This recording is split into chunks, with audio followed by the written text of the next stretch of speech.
तेल को लेके बहुत सारे जार्गन चलते हैं, saturated, mono unsaturated, poly unsaturated, ये सारे बकवास है कि Indians are genetically prone to develop more cholesterol, more triglyceride, blood pressure, sugar, और इसको मेटाबॉलिक सिंड्रोम बोलते हैं। अगर आपके 40 ब्लॉकेज है तो भी रोक सकते हो, अगर 70 ब्लॉकेज है तो भी रोक सकते हो, और 90 ब्लॉकेज है तो भी रोक सकते हो। ये जानबूझ के बोला जाता है क्योंकि वो पेशेंट के ऊपर प्रेशर क्रिएट हो, फैमिली पे प्रेशर क्रिएट हो कि ऑपरेशन करना बहुत जरूरी है, नहीं तो हार्ट अटैक होने वाला है। हार्ट की बीमारी को अगर मैं गिनूं तो 14 रीजंस हैं। तेल से टेस्ट आता है, ये एकदम गलत बात है। आप सब कोई एक चम्मच तेल लीजिए और मुंह में डाल के टेस्ट देखिए, एकदम जीरो है। आपका एक जादू डाइट है जिससे वेट जादू से कम हो जाता है, तो डाइट क्या है जरा बताना। देखिए बहुत सिंपल सा कंसेप्ट है इसमें, और ऐसा 40 घंटा कर दूं तो हार्ट में हजारों नई ट्यूब खुल जाती है। इसको बोलते हैं नेचुरल बाईपास।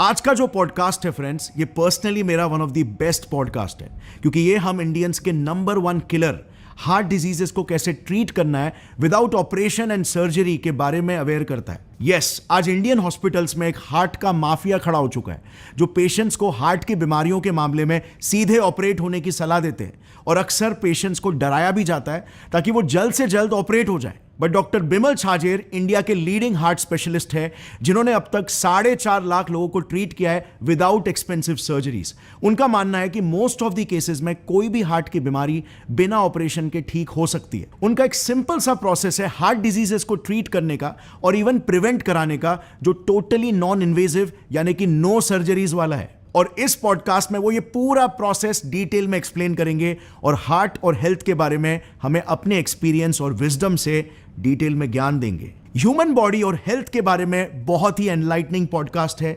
इसीलिए इन बीमारियों को प्रिवेंट करने के लिए आई हाईली सजेस्ट ये पॉडकास्ट आपको अपने पूरे फैमिली के साथ देखना चाहिए। So let's get started.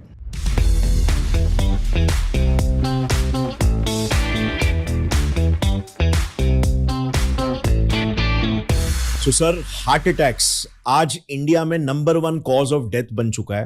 Cancer से भी ज्यादा लोग हार्ट अटैक से मर रहे हैं, लेकिन इसके बारे में एजुकेशन बहुत कम है, और ये I think one of the primary reason है कि ऐसा हो रहा है। सो हार्ट अटैक एग्जैक्टली होता क्या है, किन कारणों की वजह से लोग हार्ट अटैक से मर रहे हैं, हार्ट अटैक के कितने टाइप्स होते हैं, बिकॉज कोई भी टाइप के हार्ट अटैक को, चाहे वो हार्ट फेलियर हो या वो समझ लीजिए स्ट्रोक हो गया, तो हर किसी को लोग हार्ट अटैक बोल के कैटेगराइज कर लेते हैं।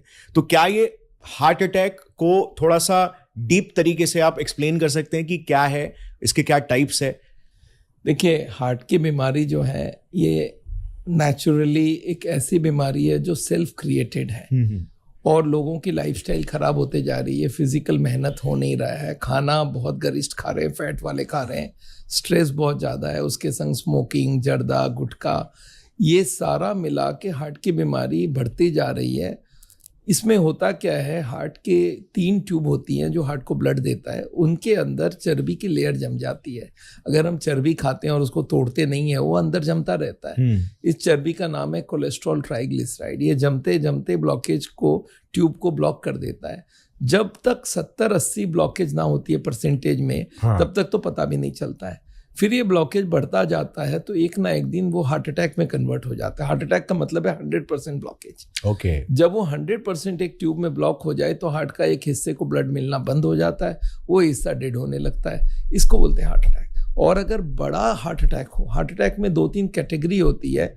एक आपने सुना होगा माइनर अटैक, एक हो गया मेजर अटैक, एक हो गया मैसिव अटैक जिसमें लोगों की डेथ भी हो जाती है। तो वो तीनों में फर्क क्या होता है कि एक ट्यूब के एकदम लास्ट पार्ट में ब्लॉकेज हुआ और 100 हो गया, तो वो एरिया जो डेड हुआ वो बहुत स्मॉल एरिया है, तो उससे आदमी का जान नहीं जाता, कभी उसको पता भी नहीं चलता, कभी कभी इसको माइनर अटैक बोल के निकाल देते हैं। राइट। एक ट्यूब के शुरुआत में ब्लॉकेज हुआ तो उसको मेजर अटैक बोलते हैं, वो अटैक हो गया तो।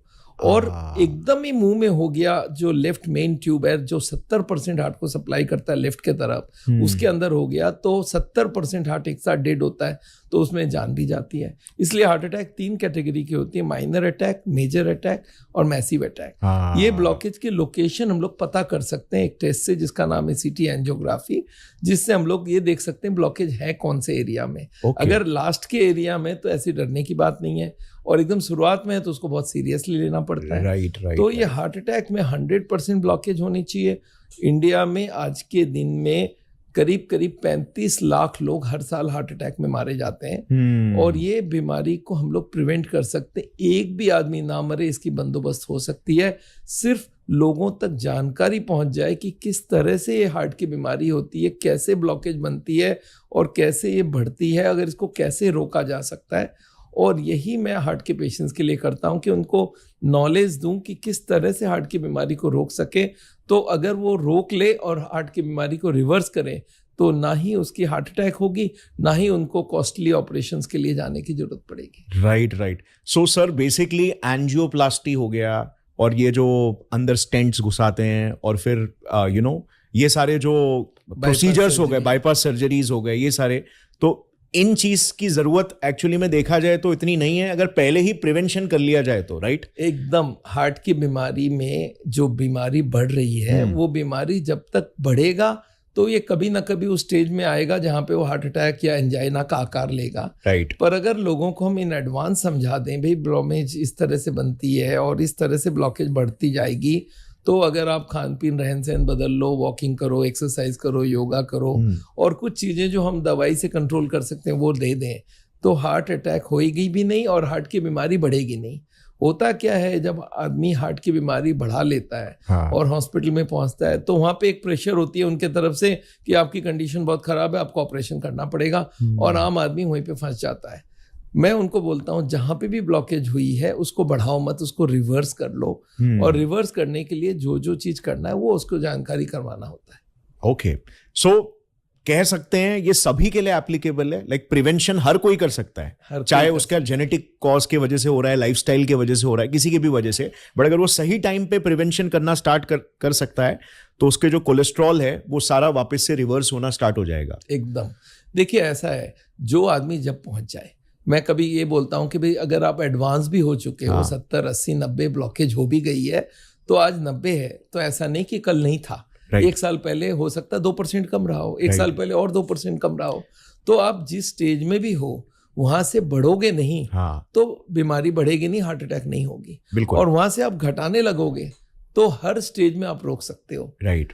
अगर आपके 40 ब्लॉकेज है तो भी रोक सकते हो, अगर 70 ब्लॉकेज है तो भी रोक सकते हो, और 90 ब्लॉकेज है तो भी रोक सकते हो। और जिसको हार्ट अटैक हो चुका, 100 ब्लॉक हो चुका, उनको तो मैं बहुत सिंपल सी बात बोलता हूँ, 100 के ऊपर कहाँ ले जाओगे ब्लॉकेज को? 100 तो हो गया, जो डैमेज होना था हो गया। अब अगर आप जिंदा हो तो बाकी जो एरियाज में ब्लॉकेज है उसको कम करो। राइट। तो हार्ट अटैक ना हो वो बंदोबस्त करना पड़ेगा। हार्ट की बीमारी में जो शुरुआत होती है वो होती है ब्लॉकेज 0 से, फिर 10% होता है और बड़ी और बड़ी और बड़ी, ये 30-40 साल तक ये बढ़ते रहती है। मान लेते हैं ये ब्लॉकेज शुरू कब होती है, एक बच्चा जब जन्मता है तो ब्लॉकेज नहीं लेके जन्मता है, 10 साल 15 साल 20 साल तक उसकी ग्रोथ होती है, तब तक फैट खाए तो भी दिक्कत नहीं है। राइट। जिस दिन उसकी ग्रोथ खत्म हो जाती है, हाइट बढ़ना बंद हो गया, उसके बाद जो चर्बी है वो अब ग्रोथ में तो लगेगा नहीं, अब वो या तो चौड़ाई में बढ़ाएगा या अंदर बढ़ाएगा। तो ब्लॉकेज चालू होती है 20 साल की उम्र में। आप ब्लॉकेज बढ़ाते जाओ तो पहले 10% लाओगे, 20 लाओगे, 30 लाओगे, 40 लाओगे, अच्छा 70 तक पता भी नहीं चलता है। टिल यू हैव 70 ब्लॉकेज मरीज को कोई तकलीफ भी नहीं होती है। तो 70 तक तो आम आदमी बढ़ता रहता है, उसको पता भी नहीं। जिस दिन चलने में दिक्कत होने लग जाए तो समझ लो 80-70 ब्लॉकेज हो चुका है। तो हार्ट के पेशेंट डॉक्टर के पास 70-80 के बाद ही पहुंचता है, उसके पहले वो पहुंचता ही नहीं है। तो प्रिकॉशंस तो हर वक्त लेनी चाहिए, पर आम आदमी को मैंने ये देखा है जब तक उसकी तकलीफ नहीं होती है, हार्ट की बीमारी नहीं होती है, तब तक वो कुछ करता नहीं है। But it should be done in advance. So ये ऐसे ही केस है कि आपको एकदम एंड में मालूम पड़ता है जब 70% ब्लॉकेज हो चुका है, और फिर उसके बाद इट्स लाइक कि आपके स्ट्रोक आने के चांसेस सर पे है। राइट। सो अभी अगर अब हम ये पैटर्न देखेंगे ना, तो बहुत सारे जो यंगस्टर्स है, तो पहले तो मैंने एक डेटा स्टडी किया था जिसमें कुछ 40 ईयर्स से जल्दी भी लोगों को स्ट्रोक्स आ रहे हैं, और वो करीब 30% के आसपास हो चुका है, मतलब 40 ईयर्स से भी पहले, क्योंकि एक टाइम था जब हम मानते थे कि चलो ये बुढ़ापे में होने वाली एक चीज है। एक ऐसा भी डेटा देखा था जहां पे गुजरात का ही एक न्यूज है कि 6 महीने में बहुत सारे यंगस्टर्स को हार्ट अटैक्स आए। एक कार्डियोलॉजिस्ट की भी डेथ हुई थी हार्ट अटैक से गुजरात में। राइट। सो ये जो यंग जनरेशन में आजकल जो हार्ट अटैक्स आ रहे हैं, इसके पीछे क्या रीजन हो सकता है, और क्या आज का जो जमाना है, मॉडर्न जमाना, वो किसी तरीके से बहुत ज्यादा कंट्रीब्यूट कर रहा है, एम्पलीफाई कर रहा है कि ये केसेस अभी भर भर के आ रहे हैं? इस पे आपका क्या देखिए, ऐसा है, हार्ट की बीमारी को हम लोग बोलते हैं रीजंस उसके मल्टीपल होते हैं, एक रीजन नहीं है। अगर मैं गिनूं तो 14 रीजंस है। कोलेस्ट्रॉल खून में ज़्यादा होना, खाने में ज़्यादा खाना, triglyceride, blood pressure, blood sugar, मोटापा, स्मोकिंग, खाने में ज़्यादा तेल खाना या नॉनवेज ज़्यादा खाना, फ्रूट्स कम खाना, दूध ज़्यादा पीना या दूध का मक्खन ज़्यादा खाना, या स्ट्रेस, या उनका वॉकिंग ना होना, टेंशन लेना, योगा ना करना। तो मैं ये लोगों को बोलता हूँ ये 14 कारण है, उनमें से 2-4 मोटे मोटे हो तो ब्लॉकेज की स्पीड बढ़ जाएगी। अगर आगे के ज़माने में मैं देखता हूँ कि 60 साल में कोई को हार्ट की बीमारी हुई है तो 20 साल से शुरू हुआ, 60 साल में हुआ तो 40 साल लग गए ब्लॉकेज को। तो 40 साल में अगर 80 ब्लॉकेज है तो 2% पर ईयर है। अब आज के जो यंगस्टर्स है वो स्ट्रेस में भी है, खाना भी गलत खा रहा है, स्मोक भी कर रहा है, एक्सरसाइज की टाइम नहीं है, ओवरवेट हो गया, तो उसके पास बहुत ज्यादा रीजंस होने की वजह से ब्लॉकेज की स्पीड बढ़ गई। अगर कोई आदमी बोलता है सर 2% वो करते थे, मैं 4% की स्पीड करूंगा, तो 4% करेगा तो 40 साल में, 20 साल में वो 80 ब्लॉक पहुंच जाएगा। तो वो 40 साल की एज में हार्ट का बीमार हो जाता है। आजकल और एक आ गया, वो बोलता है सर मैं 6% करूंगा तो 30 साल में हार्ट का पेशेंट बन जाएगा। तो ब्लॉकेज की स्पीड से आप चला रहे हो उसके हिसाब से होती है। अब जो so far as heart attack is concerned, blockage बढ़ता जाए, 50% ब्लॉकेज के बाद ये हार्ट अटैक होने की संभावना बढ़ जाता है। हार्ट अटैक होता क्या है वो एक बार समझते हैं कि ब्लॉकेज बढ़ रहा है, ब्लॉकेज के ऊपर एक मेम्ब्रेन होता है, वो स्ट्रेच होता रहता है। 50% के बाद वो मेम्ब्रेन फटने के चांस होते हैं। अगर ब्लॉकेज में 50% तो ब्लॉक है, 50 में ब्लड जा रहा है, लिक्विड ब्लड, मेम्ब्रेन फटने के साथ साथ कुछ केमिकल निकलती है, क्लॉटिंग केमिकल, वो ब्लड में मिक्स होते ही ब्लड क्लॉट कर जाती है, तो वो 50 का सीधा 100 बनता है। और 100 जैसे ही बनी वो एरिया हार्ट का ब्लड सप्लाई बंद हो गया, वो हार्ट अटैक हो गई। तो आजकल 50-60 में भी पर्दे फटने लग गए हैं। तो ये जो पर्दा फटता है ये ब्लॉकेज की स्पीड से बढ़ने से जल्दी पर्दा फटता है। जैसे रबर बैंड को आप धीरे धीरे खींचेंगे तो बहुत देर तक खींचेगा, और जल्दी खींचने जाएगा तो टूट जाएगा। तो अगर आप स्पीडीली ब्लॉकेज बढ़ा रहे हो तो बहुत जल्दी फट जाते हो पर्दा। तो इसलिए यंगस्टर्स को आजकल हार्ट अटैक बहुत जल्दी हो रहा है, because the speed of blockage is very high. वो 50-60 में ही फट जाता है, 70-80 जाने की जरूरत ही नहीं है। 70-80 जो पहुंच गया उसका 50-60 में फटा नहीं है, इसका मतलब पर्दा स्ट्रांग था। और पर्दा फटा नहीं। पर्दा फटते ही अगर 80 के बाद पर्दा फटा तो 100 होगा, 90 के बाद पर्दा फटा तो 100 होगा, क्लॉट छोटा बड़ा हो जाएगा। बट जिसका 50 में हार्ट अटैक हो गया वो तो यंग ही है, वो तो अभी ब्लॉकेज बढ़ाया ही नहीं है, और 50 में ही उसके पर्दे फट गए। तो बेसिक बात है कि at every age you should prevent heart attack. मतलब आपका खान पीन, रहन सहन में चेंज चाहिए, कोलेस्ट्रॉल की सप्लाई बंद करो, अगर आपकी बॉडी में बन रही है तो उसकी दवाइयाँ लो, कैसे भी हो। कोलेस्ट्रॉल, ट्राइग्लिसराइड, ये 2 मेजर फैक्टर है जो ब्लॉकेज बनाते हैं, उनको रोकें। सो बेसिकली 14 फैक्टर्स है, राइट? जैसे आपने कहा कि 14 फैक्टर्स है मोटा मोटा जो कंट्रीब्यूट कर रहे हैं, और 2% अगर ये एक टाइम पे लोगों के बढ़ाते थे तो आज हमारी मॉडर्न लाइफस्टाइल ऐसी हो गई है कि सारी चीजें हम एक साथ कर रहे हैं और किसी का इस पे कोई ध्यान नहीं है। तो एक साथ लोग 10% सीधा बढ़ा रहे हैं। जो काम 50-60 साल में होने वाला था वो अभी 30-40 की उम्र में ही होने लग गया है। तो थोड़ा सा डिटेल में एक्सप्लेन कर सकते हैं सर कि लाइफस्टाइल की अगर हम बात करें तो उसमें डाइट आ गया हमारा, ठीक है, फिर हमारे स्ट्रेस लेवल्स हो गए, हमारा ब्लड प्रेशर हो गया, फिर ओवरऑल मतलब हम अगर कुछ सप्लीमेंट्स ले रहे हैं या कुछ स्ट्रीट फूड वगैरह खा रहे हैं तो उसमें कुछ केमिकल्स वगैरह हो गए जो आज के मॉडर्न लाइफ में काफी कॉमन हो चुके हैं। तो ऐसे कितने फैक्टर्स होंगे जो जाने अनजाने में कंट्रीब्यूट कर रहे हैं हमारी हार्ट हेल्थ को बिगाड़ने में और हमें पता भी नहीं चल रहा इसके बारे में? देखिए, ऐसा है, जब हमारे यहाँ प्रॉस्पेरिटी आई तो नेचुरली फूड ज्यादा गरिष्ठ खाने लग गए, राइट? अभी fried food, western food, fatty food ये वाइडली अवेलेबल है and people can afford it. सीधा मैप में, फोन में किया और संग संग उसके घर पे पहुंच गई फैटी फूड, राइट? तो फैट का इंटेक बहुत बढ़ चुका है। ओके। और फैट नेचुरली एडिक्टिव भी है, काफी एडिक्टिव है। जब एक बार फैट खाता है तो आदमी फिर और भी खाने लगता है, हाई कैलोरी है इसलिए। उसमें उसके साथ क्या होता है, जो फ्राइड आइटम है उसके ऊपर टेस्ट का एक आ गया है कि टेस्ट उसी से आता है। yes. तो लोग ये सोचते हैं फ्राइड छोड़ के टेस्ट नहीं होता, जबकि हम लोग बिना फ्राइड में, हम लोग बिना ऑयल के इतनी बढ़िया खाना बना सकते हैं। तो एक तो हो गया खाने में ऑयल जो है जिसका नाम है ट्राइग्लिसराइड। दो चीज ब्लॉकेज बनाती है, कोलेस्ट्रॉल, एक ट्राइग्लिसराइड। कोलेस्ट्रॉल होती है नॉनवेज फूड में और दूध में, एनिमल फूड में कोलेस्ट्रॉल होता है। तो पहला काम हम लोग बोलते हैं आप कोलेस्ट्रॉल को बंद करो, मतलब नॉनवेज बंद करो। नॉनवेज में भी कैटेगरीज है, सबसे ज़्यादा मटन में कोलेस्ट्रॉल होता है, उसके बाद चिकन में होता है, उसके बाद फिश में होता है। तो ये सारे को ही, अगर हार्ट का पेशेंट कोई होना नहीं चाहता है तो ये सारे को ही बंद कर देना चाहिए। इसके लिए जो भी करना है वो करना पड़ेगा। और हार्ट के पेशेंट को तो हम लोग पूरे ही बंद करवा देते हैं नॉनवेज, क्योंकि कोलेस्ट्रॉल बंद। अच्छा, दूध में भी फैट निकाल देना चाहिए, तो कोलेस्ट्रॉल खत्म हुई। नेक्स्ट हो गया, हाँ, स्किम्ड मिल्क लें, डबल टोन्ड पहले, उससे और ज़्यादा चाहिए तो स्किम्ड मिल्क लें। तो फैट खत्म हो गई, कोलेस्ट्रॉल खत्म हो गई खाने में। अब हो गई ट्राइग्लिसराइड, हो गया तेल।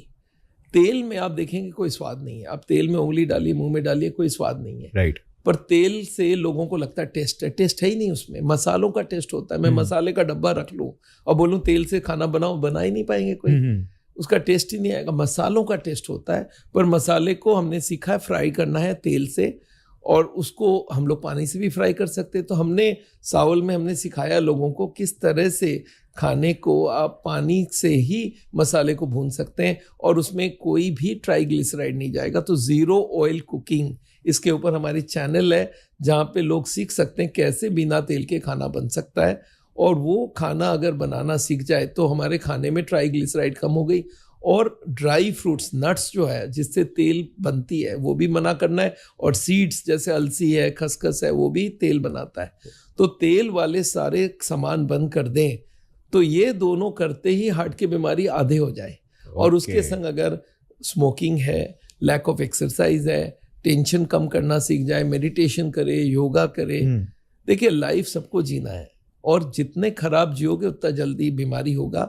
एक जमाना था infection was a major reason of heart disease, of death.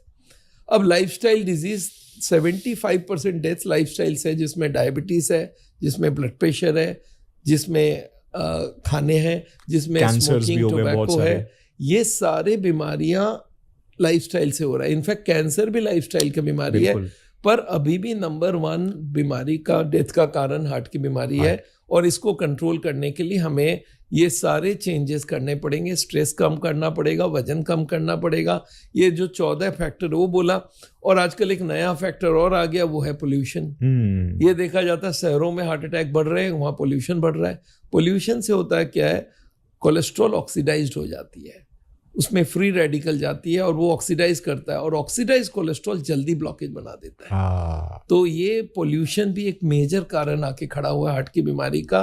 तो अब हम लोग 14 की जगह 15 रीजन बोल सकते हैं आप, और ये 15 को न्यूट्रलाइज करने के बाद ही हम लोग ब्लॉकेज को रोक पाएंगे और उसको रिवर्स कर पाएंगे। और हार्ट अटैक को हम लोग रोक सकते हैं।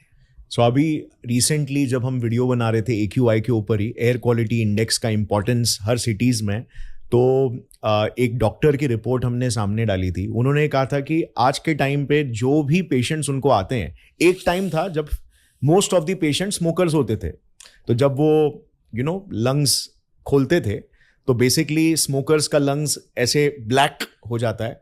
बट आज के टाइम पे 50% ऐसे पेशेंट्स है जो कि जिन्होंने कभी स्मोकिंग नहीं किया है, लेकिन उनको कोई ना कोई लंग की प्रॉब्लम हो गई है, रेस्पिरेटरी प्रॉब्लम हो चुकी है। देखिए, ये लंग्स को हम फिल्टर मानते हैं। हाँ। जो ऑक्सीजन अंदर जाती है उसके संग जितना डस्ट और स्मोक जाता है वो जाके लंग्स में जमा होता है। तो आप समझ लीजिए लंग्स पूरा गंदा हो गया। जैसे एयर कंडीशनर में राइट एक फिल्टर होता है, फिल्टर को उसको आपको धोना पड़ता है, तो आप देखिए उसमें कितने कचरे होते हैं। तो ये लंग्स इज अ फिल्टर, वो सब सारे कचरे वहीं पकड़ा जाता है। और वो हार्ट में जब वो ऑक्सीजन का जो फ्री रेडिकल जाती है, वो ब्लॉकेज की स्पीड बढ़ा देता है। एग्जैक्टली।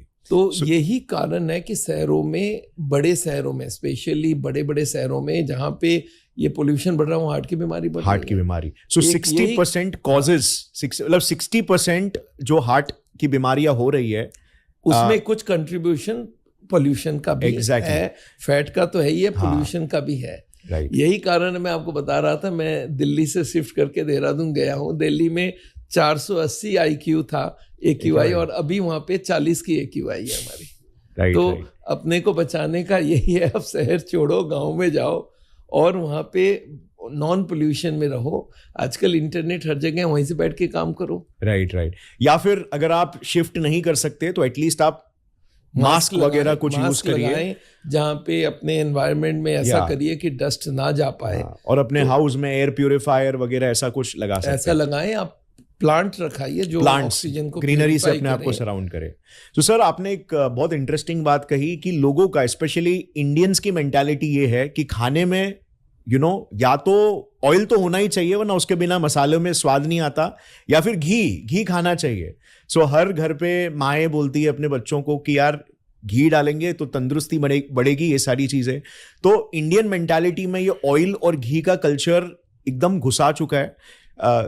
और फिर उसके बाद बहुत सारे कंपनीज है जो मार्केटिंग करते हैं अलग अलग किस्म के ऑयल्स को लेकर, राइट। तो कोई बोलता है कि यार ये राइस ब्रान ऑयल बेस्ट है, कोई बोलता है कि ऑलिव ऑयल बेस्ट है, कोई कंपनी बोलती है कि हमारा जो ये नए टाइप का जो तेल है इसमें पॉली अनसैचुरेटेड फैट्स है, इसमें मोनो अनसैचुरेटेड फैट्स है। तो सर इसमें डिफरेंसेस क्या है, और क्या कोई एक पर्टिकुलर टाइप का ऑयल बेटर है as compare to other one, और उसका हमारे हार्ट पे क्या असर है? देखिए, पहले क्वेश्चंस की बात सोचते हैं कि तेल से टेस्ट आता है, ये एकदम गलत बात है। आप सब कोई एक चम्मच तेल लीजिए और मुंह में डाल के टेस्ट देखिए, एकदम जीरो है। टेस्ट होता है मसालों का। तो ये छोटे से जो महिलाएं खाना बनाती है, आजकल जेंट्स भी खाना बनाते हैं, उनको ये सिखाया गया मसाले को तेल से फ्राई किया जाता है तो उससे टेस्ट आएगा। तो वो एकदम गलत बात है। मसाले को हम पानी से भी फ्राई कर सकते हैं, इसको हम लोग बोलते हैं जीरो ऑयल कुकिंग। ये अगर प्रमोट होगी तो ये तेल जो है, आगे के ज़माने देखिए खाते थे लोग तेल घी, पर 10 किलोमीटर एक गांव से दूसरे गांव पैदल जाते थे, 10 किलोमीटर आते थे, हल चलाते थे, जो तेल घी खाया उसको पचा जाते थे। राइट। अब हमने सारे खत्म कर दिए, जमा हो रहा है, अभी सिर्फ जमा हो रहा है वो। अभी खर्चा करने वाला काम खत्म कर दिया, कोई मेहनत है ही नहीं।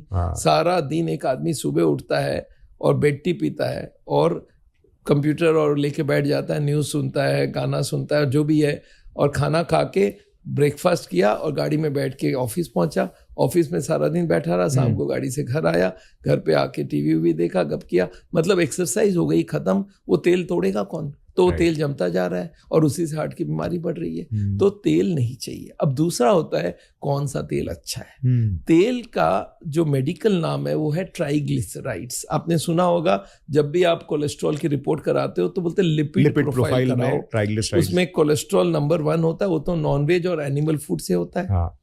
और ट्राइग्लिसराइड होता है तेल। अब ये तेल को लेके बहुत सारे जार्गन चलते हैं, saturated, mono unsaturated, poly unsaturated, ये सारे बकवास है।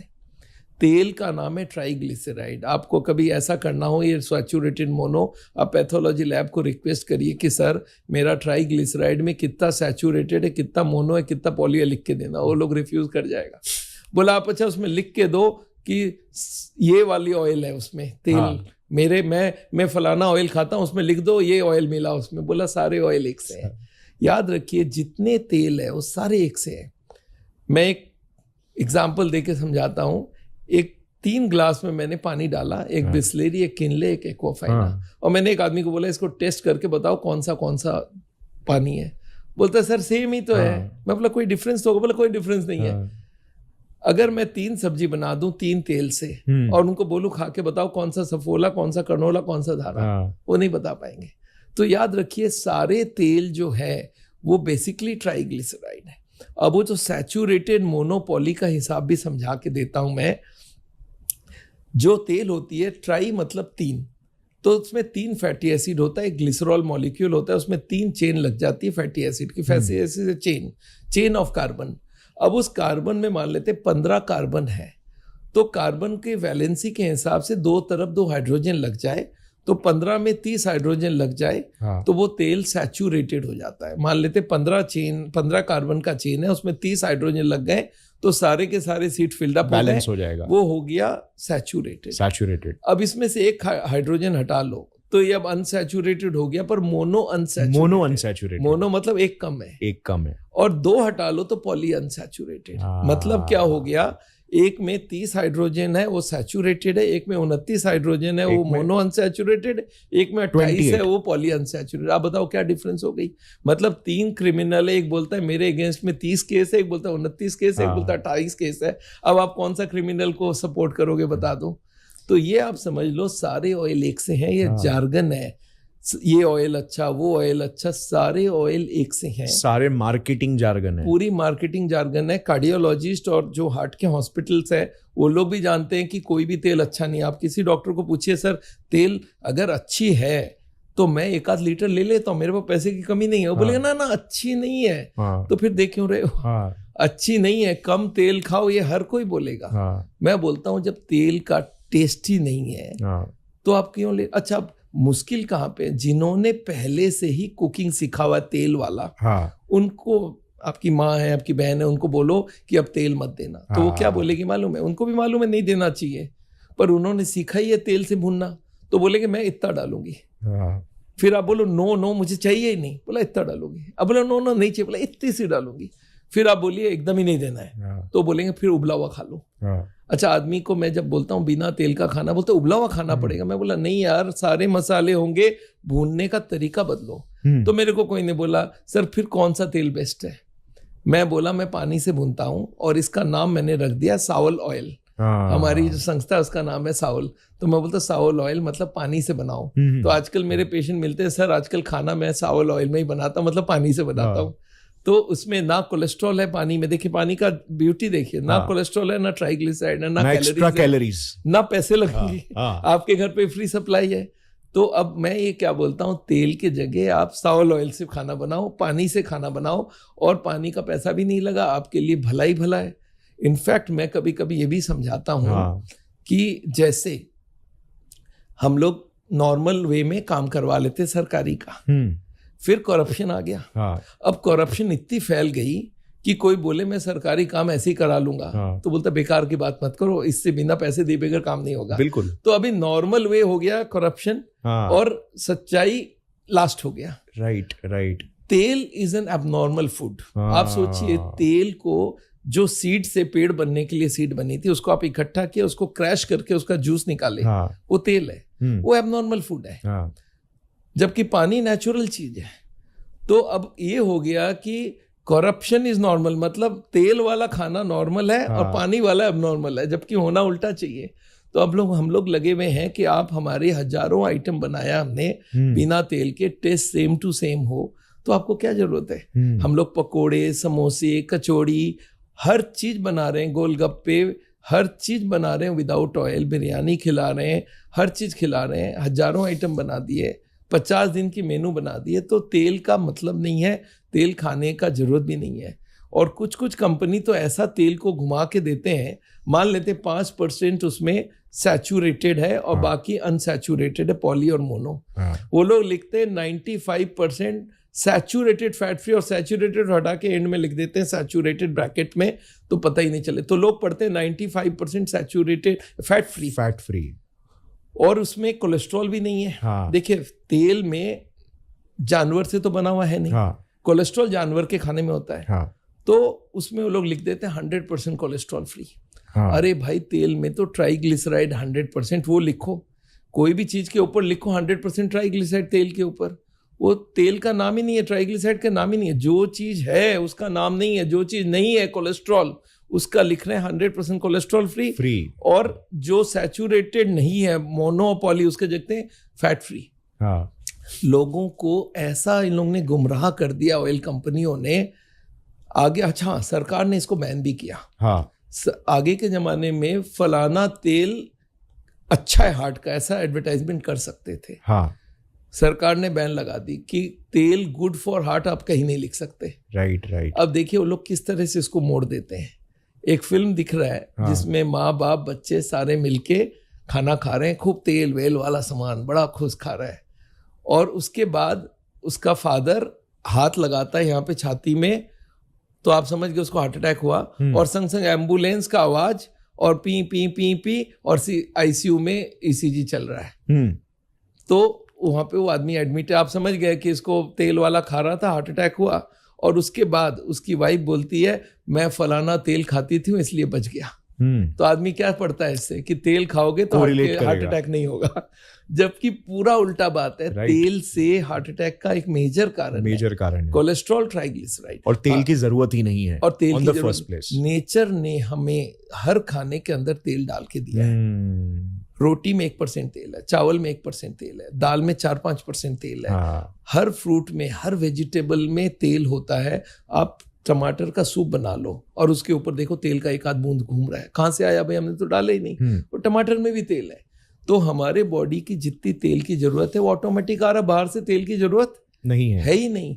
पर ये पूरा प्रोसेस ऐसा हो गया है और तेल ऐसा मार्केटिंग हो गया है, बड़ी बड़ी कंपनियां खुल गई है, तेल बेचो तेल बेचो। और घी तो और भी खराब है। एक फॉरेनर ने मेरे को पूछ लिया व्हाट इज घी, मैं सोचा कैसे जवाब दूं भाई, सोयाबीन की तेल है, मूंगफली का तेल है। मैं बोला मिल्क ऑयल, बताओ नाउ आई अंडरस्टैंड। तो घी इज मिल्क ऑयल, मिल्क से जो तेल निकलता है वो घी है। घी भी वही है। घी में एक और एडिशनल चीज है, क्योंकि एनिमल प्रोडक्ट है, इसमें कोलेस्ट्रॉल भी है। घी में आप नहीं लिख सकते कोलेस्ट्रॉल फ्री, क्योंकि उसमें कोलेस्ट्रॉल भी है, ट्राइग्लिसराइड तो है ही है, उसमें कोलेस्ट्रॉल भी है। तो घी तो डबल मार खाता है। पर क्या हमारे इंडियन कल्चर में घी चलता था तो लोगों को है नहीं पुरानी चीज बहुत अच्छी है तो घी अच्छी है, पर घी में भी कुछ भी नहीं है, वो सेम चीज है, ट्राइग्लिसराइड। तो अगर हार्ट की बीमारी आज इतनी बढ़ रही है, उसमें से मेजर कंट्रीब्यूशन तेल का है। और जीरो ऑयल खाना अब बहुत जरूरी हो गया है। अगर हार्ट की बीमारी, मोटापा का बीमारी, डायबिटीज, ब्लड प्रेशर से बचना चाहते हैं तो तेल बंद करना बहुत जरूरी है, बहुत जरूरी है। राइट।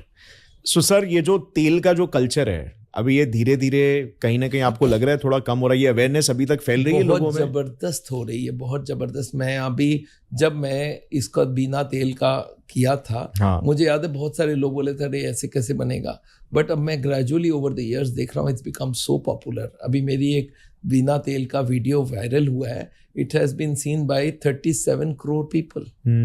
तो आप ये समझ लीजिए इंडिया के 37 करोड़ ने वो वीडियो देखा है और उसको फॉरवर्ड किया है, एक दूसरे को शेयर किया है।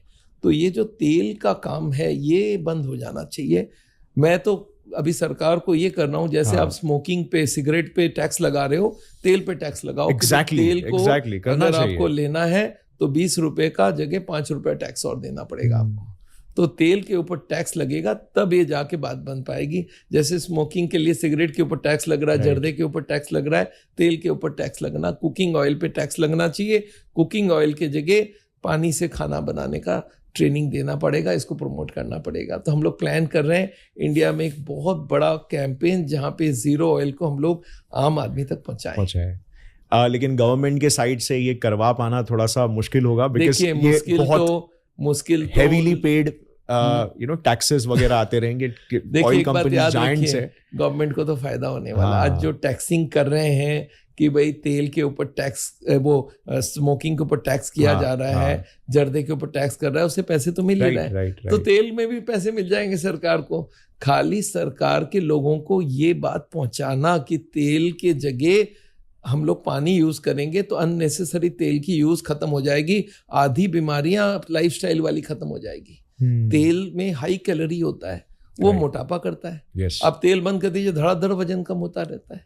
अच्छा, ये भी बहुत सारे लोग, शायद लोग रियलाइज नहीं करते होंगे, 1 टेबलस्पून तेल में, किसी भी तेल में 120 कैलोरीज होते हैं। आप समझ लीजिए 1 ग्राम में 9 कैलोरी है। एक चाय का चम्मच 5 ग्राम है, उसमें 45 कैलोरी है।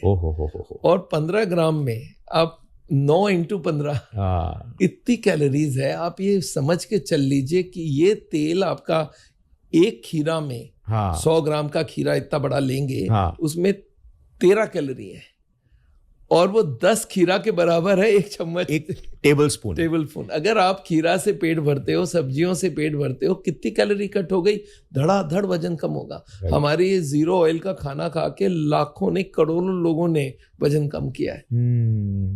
और सर, जैसे एक वे प्रोटीन का जो स्कूप आता है उसमें भी 120 कैलोरीज होते हैं, लेकिन 24 ग्राम प्रोटीन होता है, बट 1 टेबलस्पून ऑयल में सिर्फ और सिर्फ फैट होता है और 120 कैलोरी है। Zero nutrition. ये जीरो न्यूट्रिशन, ये बहुत जरूरी है। तो खाली ब्लोट कर रहा है और फिर अंदर के आर्टरीज को भी चोक कर रहा है, मार रहा है। आप सोचो एक दिन करना क्या है, तेल से खाना बन जाए, आप किचन में जाओ, पूरे दिन खाना बना तेल में, जहाँ गैस का चूल्हा रखा है उसके बगल वाले दीवार में हाथ लगाओ, चिप चिप करेगा। और 1 महीने तक उनको बोलो साफ ना करने देना, देखना लेयर जम जाएगी। और वही हार्ट के ट्यूब में हो रहा है, मर रहे हैं लोग। तो तेल तो बंद होना ही चाहिए। नॉन वेज को भी पूरा अवॉइड करें। नॉन वेज के ऊपर भी मैं एक छोटा सा एग्जांपल दे के समझाना चाहता हूँ। लोगों के अंदर एक बैठ गया है कि नॉन वेज नहीं खाएंगे तो खुशी नहीं होगी, टेस्ट नहीं आएगा। टेस्ट नहीं आएगा, प्रोटीन नहीं मिलेगा, ये भी एक चीज प्रोटीन है। तो चलो दाल से मिल जाता है। देखिए dal is a very good protein. दाल और नॉन वेज में थोड़ी सी फर्क है। नॉन वेज में हमारे को जो अमीनो एसिड चाहिए 9 तरह का कंप्लीट चेन वो सारे मिल जाती हैं। दाल में एक में ये कमी है, दूसरे में दूसरा कमी है, तीसरे में तीसरा कमी है। अगर आप दाल को मिक्स करके खा लेते हो तो मेकअप हो जाता है। तो अगर दाल को आप 5-5 तरह का मिला के खाते हो या एक दिन ये दाल, एक दिन वो दाल, एक दिन वो दाल, तो प्रोटीन में जो कमियां होती है वो सारा मेकअप हो जाता है। तो दाल से प्रोटीन मिल सकता है। अब आते हैं नॉन वेज में कोलेस्ट्रॉल होती है, राइट, वो बंद करना पड़ेगा। नॉन वेज के लिए मैं एक छोटा सा एग्जांपल देता हूँ। मेरे पास एक बंगाली आए, उनको मैंने बोला भाई आप तेल घी ये सब बंद कर दो। बोला सर नो प्रॉब्लम सर, बंद कर दूंगा। फिर मैंने बोला आप मछली बंद कर देना। बोलता मर जाऊंगा, मोरे जाबो। तो मैं बोला देखो खाओगे तो जरूर मरोगे, उसमें कोलेस्ट्रॉल है, तुम्हारी ऑलरेडी ब्लॉकेज हो चुकी है। तो बड़ा दुखी होके गया। 2 मिनट बाद आके बोलता सर एक बात पूछूं? मैं बोला पूछो। सर आप तो मछली नहीं खाते हो। मैं बोला नहीं खाता हूँ। बोलता हो आपके लाइफ में खुशी आएगी कहाँ से? मैं बोला मेरे को देख के दुखी लग रहा है। बोलता नहीं देखने तो ठीक लग रहा है। मतलब कुछ नहीं है जाओ। फिर 2 मिनट बाद आ गया। बोलता सर एक क्वेश्चन पूछूं? मैं पूछो। सर आपने बच्चों को मछली खिलाते हो ना? मैं बोला एकदम सवाल ही पैदा नहीं होता है। तो बोलता बच्चों पे अत्याचार, जिंदगी भर वर्ल्ड का बेस्ट खाना नहीं खाएगा, रो रो के मर जाएगा। इतनी बड़ी अन्याय मत करिए, उनको मछली तो खाने दीजिए कम से कम। नेक्स्ट दिन मुझे मारवाड़ी मिल गया, उसको मैंने बोला आप मछली और मीट मत खाना। बोलता कोई 1 लाख रुपया देगा तो भी नहीं खाऊंगा। तो मैंने उसको बोला आप ना घी मत खाना। बोलता घी बिना रोटी उतरे ही को नहीं। तो ये उसके दिमाग में घी बैठ गई, बंगाली के दिमाग में मछली बैठ गई। दिल्ली में हमारे पास लोग मिलते हैं हरियाणा वाले, उनको बोलता हूँ भाई आप सब चीज छोड़ दो, मछली छोड़ दो, बोलता है नो प्रॉब्लम। घी छोड़ दो, बोलता है नो प्रॉब्लम। मैं बोला दूध, बोलता है देखिए 2 लीटर भैंस का दूध चाहिए, उसके बिना जिंदगी में क्या रह जाता है? दूध ना पीऊं ये क्या मतलब है? और मैं बोलता उसको फैट खत्म कर दे। बोले ना ना ना, वो भैंस के दूध में ही तो जान है। अच्छा फिर पंजाबी मिलता है, बोलता सब छोड़ दूंगा बस 2 पैक शाम को सर। तो वो उनको शराब चाहिए। तो ये क्या हमारे दिमाग में बैठ जाता है, राइट, कि खुशी मछली में मिलती है, खुशी मीट में मिलती है, खुशी घी में मिलता है, खुशी शराब में मिलती है। कोई चीज का खुशी नहीं। अगर आपके मन में असंतुष्ट है तो आप कोई भी खाना आपको खुश नहीं करेगा। और मन में दुखी है तो आप खाली अलीबाई खोजोगे, खुशी नहीं है। These are small desires. तो आपको अगर हेल्दी रहना है तो हेल्दी खाना करेगा। आज वर्ल्ड भर में लोग वेजिटेरियन बन रहे हैं। कोई भी इंटरनेशनल फ्लाइट में जाइए वेजिटेरियन खाना देगा अब आपको। आप जैन खाना मांगोगे देगा। तो तेल घी ये बंद होना चाहिए। नॉनवेज कम कर देना चाहिए सबको, और स्पेशली हार्ट के पेशेंट तो बंद कर देना चाहिए। ये 2 तो बहुत जरूरी है। सलाद, सब्जी, फ्रूट्स, इसमें होता है फाइबर और एंटीऑक्सीडेंट, ये दोनों बहुत काम किए हैं। और स्मोकिंग अगर छोड़ दे, या जर्दा गुटखा, आजकल ये बहुत बड़ा बात है। जर्दा गुटखा जो है ये ब्लॉकेज बनाता है। खैनी जो है ये ब्लॉकेज बनाता है। तंबाकू इन एनी फॉर्म ब्लॉकेज बनाता है। और करता क्या वो भी समझा देता हूँ मैं। एक सरफेस है, उसमें आपने डस्ट डाला और फू दिया, धूल उड़ गई। उसमें गोंद लगा के धूल डाल दिया और चिपक गई। तो जो लोग स्मोक करते हैं, जो लोग चढ़ा गुटखा खैनी ये सब खाते हैं, उनकी ट्यूब अंदर से स्टिकी बन जाती है, उसमें कोलेस्ट्रॉल चिपक जाती है। तो वो ब्लॉकेज की स्पीड को बढ़ा देता है। उसको अगर 60 साल में हार्ट की बीमारी है, अगर वो स्मोक करेगा तो 50 साल में हार्ट अटैक हो जाएगी। और अगर वो हाई ब्लड प्रेशर रखेगा तो 40 साल में हो जाएगा। अगर वो डायबिटीज रखेगा तो और भी कम एज में होगा। ये सब ब्लॉकेज को बढ़ाने का काम करता है। मोटापा, ब्लड प्रेशर, शुगर, ये खुद ब्लॉक नहीं बनाता। शुगर ब्लॉकेज में नहीं जमती है, जमती है कोलेस्ट्रॉल, ट्राइग्लिसराइड। इनको मदद करते ये 4-5 लोग। तो अगर ये सपोर्टर, जैसे एक ने खून किया और उसके अकम्प्लिस ही ये लोग हैं। हार्ट अटैक किया, वो आदमी को मारा, उसको हेल्प कौन किया? Blood pressure, sugar, smoking. तो ये सबको कंट्रोल करना पड़ेगा, तब जाके बात बनेगी। सर शुगर भी एक बहुत बड़ी प्रॉब्लम हो गई है आज के मॉडर्न लाइफस्टाइल में। हर चीज में शुगर होता है, राइट? और शुगर एक एडिक्शन भी है। तो शुगर एग्जैक्टली कैसे कंट्रीब्यूट कर रहा है ये इसमें जरा बता अगर सकते हैं? हमारी ब्लड शुगर ज्यादा रहती है, और मैं आपको बता दूं इंडिया को बोलते हैं diabetic capital of the world, इतने डायबिटिक हो गए हैं। इसका मेजर कारण है stress, lack of physical activity. India में एक होता है सेंट्रल ओबेसिटी, पेट मोटा होता है, पेट में ज्यादा फैट होता है, तो ये सारा डायबिटीज का कंट्रीब्यूशन है। और शुगर अगर ब्लड में ज्यादा होता है तो ये एक काम करता है जिसको बोलते हैं माइक्रो एंजियोपैथी। माइक्रो एंजियोपैथी का मतलब है छोटे छोटे ट्यूब जितने बॉडी में है सब में वो एंजियोपैथी कर देता है। पैथी मतलब बीमारी, एंजियोपैथी मतलब छोटे छोटे ट्यूब की बीमारी। उससे ब्लॉकेज होती है, उससे आंख खराब होती है, उससे किडनी खराब होती है, उसमें नर्व में न्यूरोपैथी होती है। तो ये डायबिटीज पूरे बॉडी को खोखला कर देता है। और डायबिटीज अगर कंट्रोल करना है तो आपको वही हार्ट के लिए जो करना है, सारा काम करना पड़ेगा। वॉक करना है, योगा करना है, स्ट्रेस कम करना है, फ्रूट्स ज़्यादा खाना, वेजिटेबल ज़्यादा खाना, तेल ही बंद करना है। और एक्स्ट्रा आपको करना पड़ेगा, शुगर बंद करो, जो मिठास है उसको बंद करना पड़ेगा, जिससे शुगर का। मैं चाइना गया, वहाँ चीनी मिलता ही नहीं है, कहीं पे नमक मिलता नहीं है। बताइए, नमक ढूंढो तो मिलता नहीं है। वो लोग नमक और चीनी दोनों बंद कर चुके हैं। उनके वहाँ अलग प्रॉब्लम है, मीट खूब खाते हैं। पर वहाँ पे मैं आइसक्रीम एक दिन खाया था तो उसमें चीनी नहीं है। मैं बोला ये कैसा आइसक्रीम है? बोला सर यहाँ चीनी नहीं मिलता है। रेस्टोरेंट में बोला मुझे नमक चाहिए, इंडियंस को नमक का है, तो ढूंढ ही नहीं पाए, बोलता है रेस्टोरेंट में नमक ही नहीं है। मैं बोला यार, तो ये क्या हमारे मन की है। पर शुगर अगर आपको कंट्रोल करना है तो नेचुरली शुगर खाना बंद करना पड़ेगा। और आप वॉक करिए, एक्सरसाइज कीजिए, जो हार्ट के लिए करना है वही। देखिए 4 बीमारी है जिसको हम लोग बोलते हैं आपस में कजन भाई लोग हैं। एक है हार्ट की बीमारी और 3 उसके छोटे भाई लोग हैं। एक है ब्लड प्रेशर, एक है डायबिटीज, एक है मोटापा। तो ये तीनों चारों एक साथ चलते हैं। और तीनों चारों का ट्रीटमेंट एक ही है, वही जीरोल, वही वॉकिंग, वही योगा, वही स्ट्रेस मैनेजमेंट।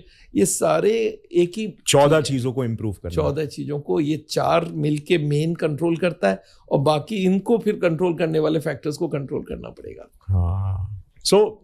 सर अभी अगर हम बात करें नॉनवेज की, तो आपने कहा कि नॉनवेज को हो सके जितना हो सके छोड़ना चाहिए, अवॉइड करना चाहिए। तो इसके पीछे मेजर रीजन ये है कि इसमें बेसिकली सैचुरेटेड फैट्स होते हैं, इसमें कोलेस्ट्रॉल होता है, राइट? तो कोलेस्ट्रॉल ये डायरेक्टली फूड से आपका बॉडी एब्जॉर्ब कर रहा है। तो इसके अलावा और कोई रीजन है कि मतलब नॉनवेज? देखिए, कोई भी जानवर से बना हुआ खाना ना हो उसमें कोलेस्ट्रॉल नहीं होता है।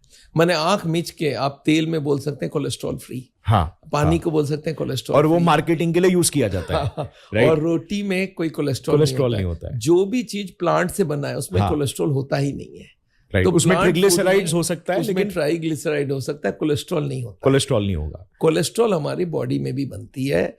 अगर आपके खून में 100 कोलेस्ट्रॉल है, उनमें से 70 लीवर बनाता है और 30 हम लोग खाने में लेते हैं फूड से। तो खाने वाला तो हम खत्म कर दें। यस। हार्ट की बीमारी का वो 30% तो खत्म कर दिया। लीवर में कुछ लोगों की जेनेटिक होती है, उनका 70 नहीं बनता, 170 बनता है। और इंडिया में ऐसे लोग हैं जिनके परिवार में हार्ट की बीमारी है, उनके सारे मेंबर्स को हम बोलते हैं कोलेस्ट्रॉल चेक करो। 130 से 200 तक की रेंज लिखी होती है। अगर आप 170 के ऊपर हो, 150 के ऊपर हो तो ब्लॉकेज बढ़ा रहे हो। तो अगर आप 200 हो तब तो आप डेफिनेटली हार्ट अटैक में आगे जाओगे। तो कोलेस्ट्रॉल को 130 ला के रखना चाहिए। तो अगर कोई की फैमिली हिस्ट्री है हार्ट की बीमारी का, इसका मतलब है उनके लीवर में डबल कोलेस्ट्रॉल बनती है। वो खाना में ना भी खाए तो भी हार्ट अटैक हो सकता है। तो बहुत सारे लोग बोलते हैं मैं तो वेजिटेरियन हूँ, मुझे हार्ट अटैक कैसे हो गया? मेरा कोलेस्ट्रॉल ज्यादा कैसे? अरे भाई, आपके लीवर बना रही है कोलेस्ट्रॉल, जेनेटिक होता है, जेनेटिक है। वो फिर हम दवाई देके कंट्रोल कर देते हैं। हमारे एलोपैथी में स्टैटिन ग्रुप्स हैं और अब नए नए ग्रुप भी आ गए हैं। एक तो कोलेस्ट्रॉल की ऐसी इंजेक्शन आ रही है, वो 6 महीने तक आपकी कोलेस्ट्रॉल बढ़ने नहीं देगी। एक इंजेक्शन लगाओ, 6 महीने तक कोलेस्ट्रॉल बंद। तो सर एक ड्रग है एजेटिमाइब करके, वो भी काफी हद तक फूड से लिया हुआ कोलेस्ट्रॉल को ब्लॉक करता है, राइट? वो क्या करता है, हमारे इंटेस्टाइन से कोलेस्ट्रॉल एब्जॉर्प्शन को उसको रोक देता है। एग्जैक्टली। तो जो आपके लीवर से जो कोलेस्ट्रॉल बाइल्स में सिक्रीट होती है उसको रीअब्जॉर्ब नहीं होता, तो कोलेस्ट्रॉल निकल जाती है। तो आजकल स्टैटिन के संग इजीटी में भी दवाई दी जाती है, उससे कोलेस्ट्रॉल डबल कंट्रोल हो जाता है। राइट। और स्टैटिन्स का क्या सीन है? क्योंकि बहुत सारे डॉक्टर्स ये बोलते हैं, मतलब ये कंट्रोवर्शियल है, बहुत सारे डॉक्टर्स ये बोलते हैं कि अर्ली स्टेजेस से ही अगर लोग लेना स्टार्ट कर सकते हैं, जिनको बहुत ही अर्ली स्टेज के सिम्टम्स दिख रहे हैं, इवन लाइक 50-60% ब्लॉकेज से भी पहले अगर लेना स्टार्ट कर दे तो वो हर किसी के लिए लीगल होना चाहिए, मतलब प्रेस्क्रिप्शन की जरूरत नहीं होना चाहिए। एक्चुअली मैं आपको बता दूं, देखिए जेनेटिक केसेस में आप आप बहुत ज़्यादा नॉनवेज खा रहे हो। बांग्लादेश में मेरे 3 क्लिनिक है, ढाका, चिटागांव और सिलेट। राइट। वहाँ पे लोग एक दिन में 3 बार मीट खाते हैं, ब्रेकफास्ट में, लंच में, उनका स्टेपल ही है। पूरे वीक में 21 बार मीट खाते हैं। ओहो। वहाँ पे हार्ट की बीमारी हम लोग से डबल है। आप चले जाइए कलकत्ता के किसी भी हार्ट हॉस्पिटल में, बेंगलोर के किसी हार्ट में, चेन्नई में बांग्लादेशी भरे हुए हैं। वो सब हार्ट की बीमारी है, वो लोग खाने से है। जेनेटिक जो है वो नहीं भी खाएगा तो भी हाई रहेगा कोलेस्ट्रॉल। तो इसलिए जेनेटिक केसेस में तो वो आपको देखना ही पड़ेगा, पर अगर आपका कहीं पे भी कोलेस्ट्रॉल है उसको कम करना पड़ेगा जेनेटिक केसेस में। और उसके लिए स्टैटिन जो दवाई है, इसको बोलते हैं HMG CoA रिडक्टेज इनहिबिटर। हमारे लीवर में जो कोलेस्ट्रॉल बनती है उसमें एक एंजाइम है HMG CoA रिडक्टेज, उसको इनहिबिट कर दो तो कोलेस्ट्रॉल बनना बंद हो जाएगा। ये दवाई आज वर्ल्ड का हाईएस्ट सेलिंग ड्रग है, $1 बिलियन ड्रग माना जाता है। और ये दवाई इसलिए ली जाती है कि लाखों लोगों को हार्ट अटैक को रोक देता है, स्पेशली जिसकी कोलेस्ट्रॉल हाई है। राइट। और ये इतनी यूज्ड है पर इसका साइड इफेक्ट नहीं है। है भी तो बहुत हाई डोज में है, और वो उतनी हाई डोज इंडिया में यूज ही नहीं होती है। इंडिया अमेरिका में सीधा 40 से 80 मिलीग्राम देते हैं, हम लोग अभी 5, 10, 20 मिलीग्राम से कर लेते हैं कंट्रोल। तो स्टैटिन शुड बी गिवन, इसमें कहीं कोई शक नहीं है। जिसकी हाई कोलेस्ट्रॉल है या जिसको कोलेस्ट्रॉल की वजह से हार्ट की बीमारी है उनको स्टैटिन देना चाहिए, इसमें कहीं डाउट नहीं है। आई यूज इट और मेरे को लगता है ये यूज होनी चाहिए। अब उसके संग अगर आपका डोज कम करना है तो आप इजिटिमी भी ऐड कर लो। और अब नए नए और दवाई आने लग गई, तो अब ऐसा नहीं कि स्टैटिन कोई को टॉलरेट नहीं हो रहा है। मेरे पास अभी थोड़े दिन पहले एक पेशेंट वीडियो कंसल्टेशन, मैं वीडियो कंसल्टेशन करता हूँ, अमेरिका से की। बोलती है मेरे फादर को कोलेस्ट्रॉल बहुत ज़्यादा था, उन्होंने स्टैटिन लिखा था, मैंने नहीं खिलाया। मैं बोला क्यों नहीं खिलाया? बोलता मैं गूगल में देखी इसका साइड इफेक्ट्स बहुत है, तो मैंने इसलिए बंद कर दिया। मैंने उसको डांट लगाई, मैं बोला तुम्हारे वजह से हार्ट अटैक हुआ, तुम कौन होती हो बंद करने वाले? जब डॉक्टर लिख के दिया है, रोना चालू कि मेरे फादर का हार्ट अटैक का मैं कॉज हूं। मैं बोला आप हो कॉज, आपने कैसे बंद कर दिया? एलोपैथी में कोई भी दवाई की साइड इफेक्ट नहीं हो, ऐसा हो ही नहीं सकता। क्यों नहीं हो सकता? कि ये जब रिसर्च की जाती है दवाई की तो उसमें लिखा होता है 100 लोगों को दोगे, अगर एक आदमी भी बोलता है मेरे पेट दर्द है, 2 ने बोला मेरे को एलर्जी है, तीसरे ने बोला यूरिन में मेरे को जलन हो रहा है, तो लिखना पड़ेगा, सब लिखना पड़ेगा। राइट। अगर नहीं लिखोगे दवाई पास ही नहीं होगा। अच्छा, लोग क्या सोचते हैं कि बस 100 लोगों में से एक आदमी 2 जन को भी अगर हो गया, 2 आदमी को पेट दर्द होगा तो वो सोचता है मैं उस 2 में ही हूँ, जबकि वो 98 में होगा। पर क्या लोगों की एक धारणा है कि पढ़ लिया था तो ये तो मेरे को साइड इफेक्ट हो गई। मुझे याद है मैं कभी लेक्चर दे रहा था, उसमें मैं दवाई लिखा, उसका साइड इफेक्ट लिख दिया, सारे लोग आ गए तो ये दवाई मैं नहीं खाऊंगा। अरे मैं बोला यार तेरे को होता है कुछ? बोलता नहीं पर आपने बोला ना ये हो सकता है। मैं बोला भाई 1-2% को हो सकता है। उस दिन से मैंने दिखाना ही बंद कर दिया। मैं बोला अब साइड इफेक्ट दिखाओ मत। मैं जब दवाई लिख रहा हूँ मैं जानता हूँ इसका इफेक्ट क्या, साइड इफेक्ट क्या है। अब अगर मैं साइड इफेक्ट जानने के बाद भी लिख रहा हूँ तो जरूर उसकी जरूरत है तभी लिख रहा हूँ। राइट। तो आप ये जो करते हो ना, गूगल देख के इसका साइड इफेक्ट देख के दवाई बंद कर देते हो, दिस इज एंटायरली रॉन्ग। और अगर साइड इफेक्ट होगा, आप 2% में हो तो नेक्स्ट डे आप आ जाओगे कि सर सॉर्बिटेट खा के मेरे हेडेक हो रहा है। 2% में होता है, मैं उसको बंद कर दूंगा। कोई ये बोलता है सर मैं खाया वो एस इनहिबिटर खाया, मेरे को खांसी हो रहा है, तो मैं बंद कर दूंगा। पर आप बिना कुछ के आपने बंद कर दिया जाए साइड इफेक्ट होगा, एलोपैथी की साइड, ये दिस इज नॉट करेक्ट।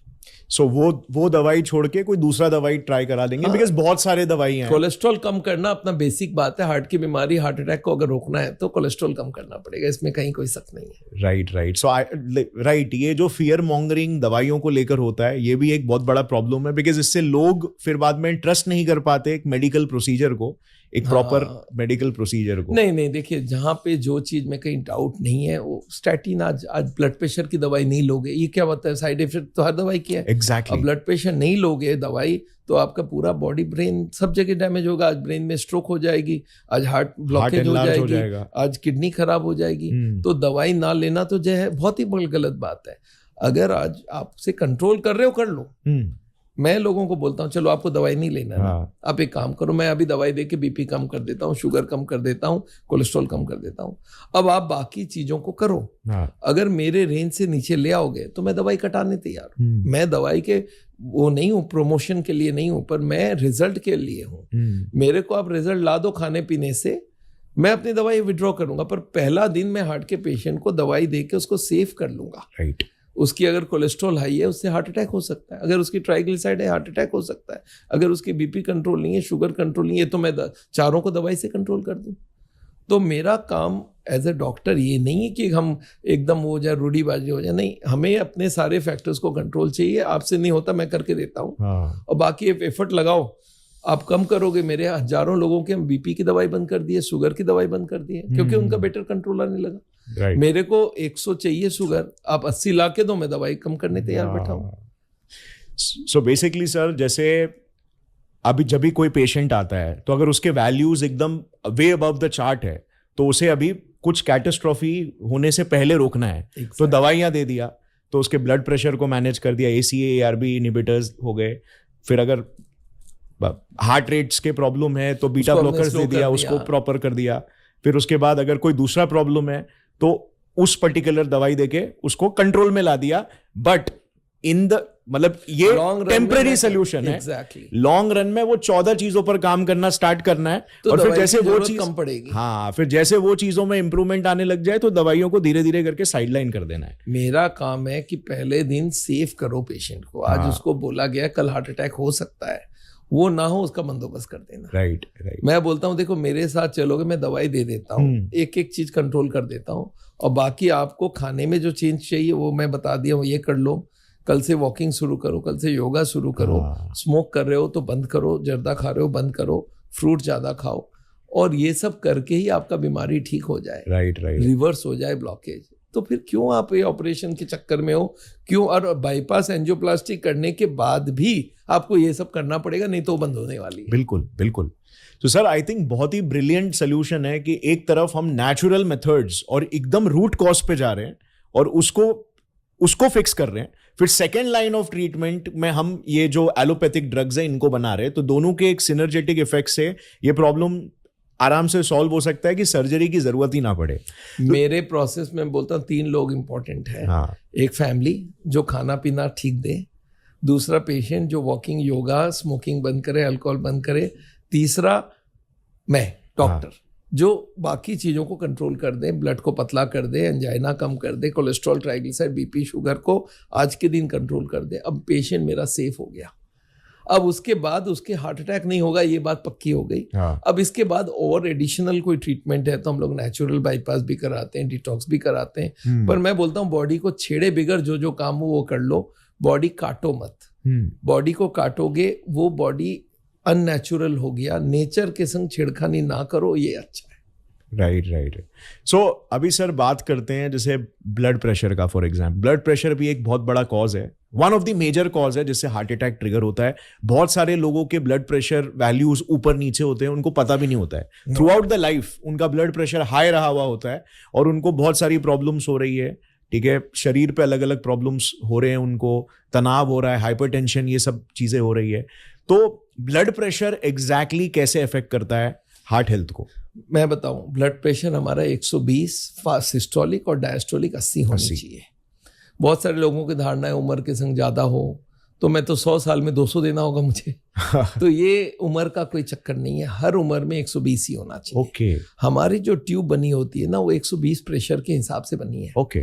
आप उसमें 140 का धक्का मारोगे तो वो डैमेज होगा, और डैमेज जहाँ पे खुरदरा हो गया वहाँ कोलेस्ट्रॉल जल्दी पकड़ लेगा। अच्छा, डिपॉजिट होने लगता है। तो आप अगर ब्लड प्रेशर कंट्रोल नहीं रखोगे तो हार्ट की बीमारी को बढ़ावा दे रहे हो। हाँ।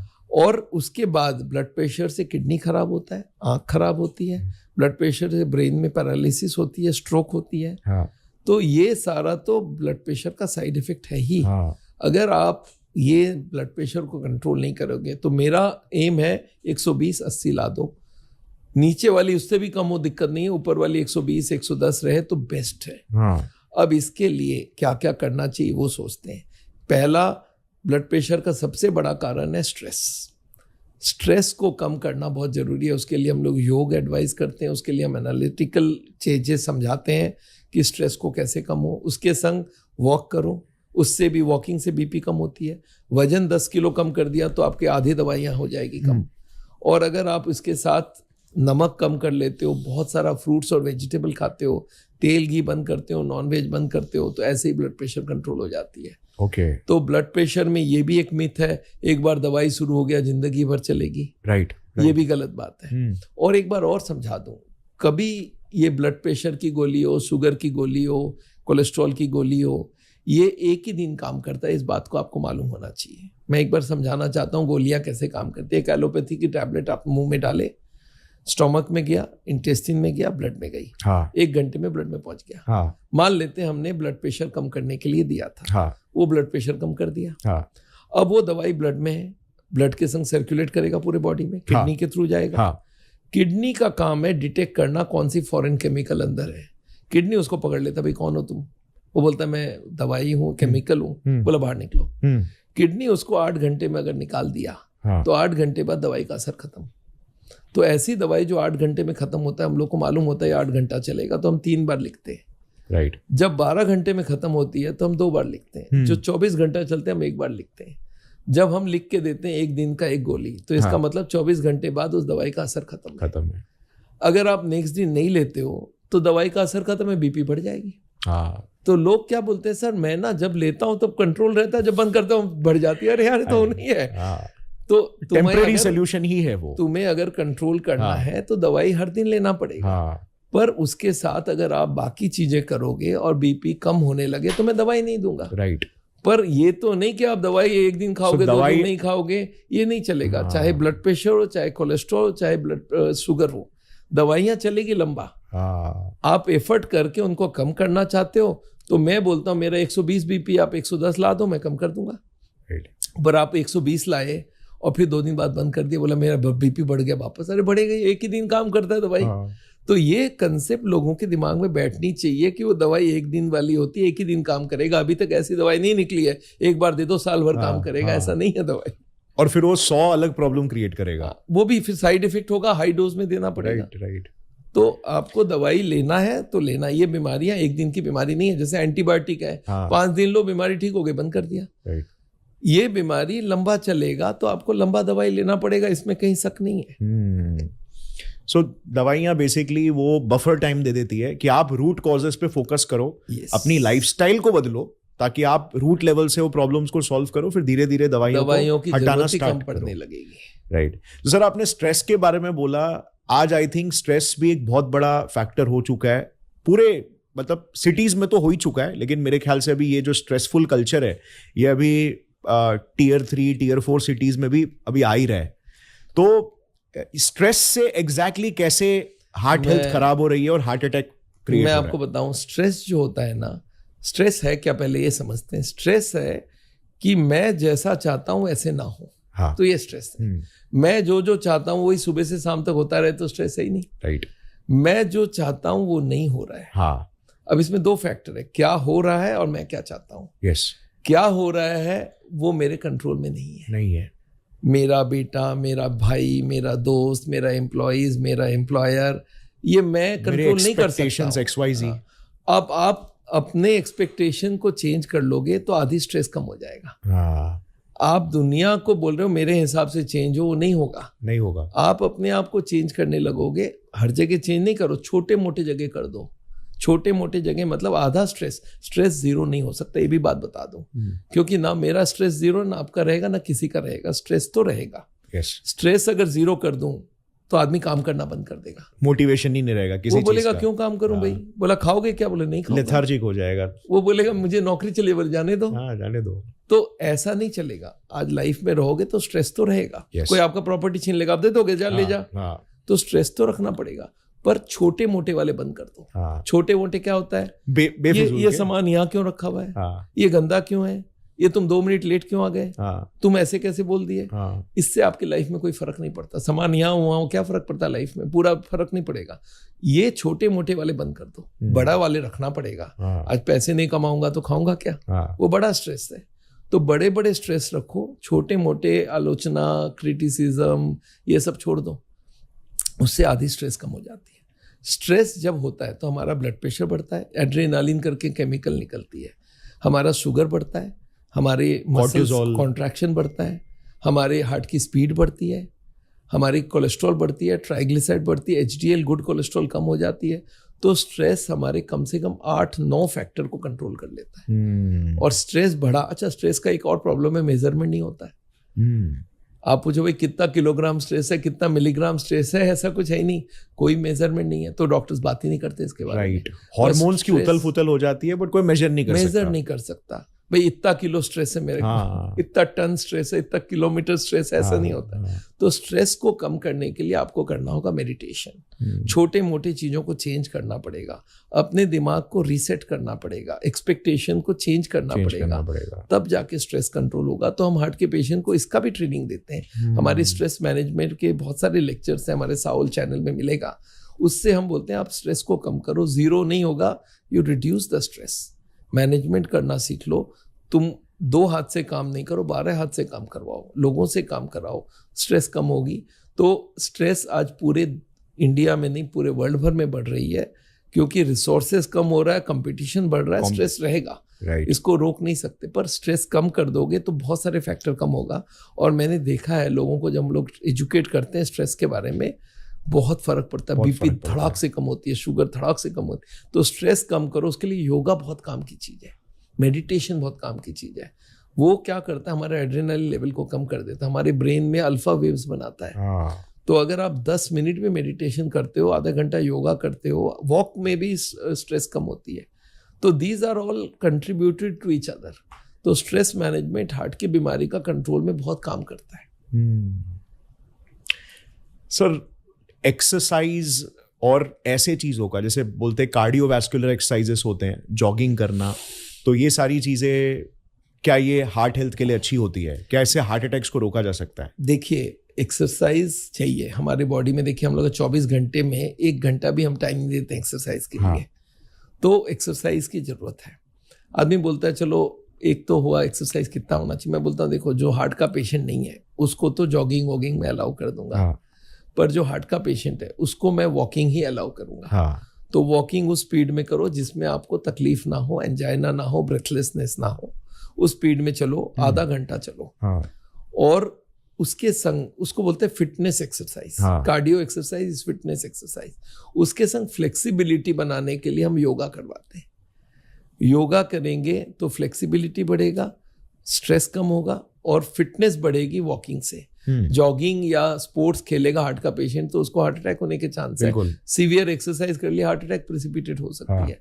तो इसके लिए हार्ट के पेशेंट को हम लोग बोलते हैं आप वॉक करो आधा घंटा 35 मिनट और उसके संग योगा करो। ये 2 combination is the best and the safest combination.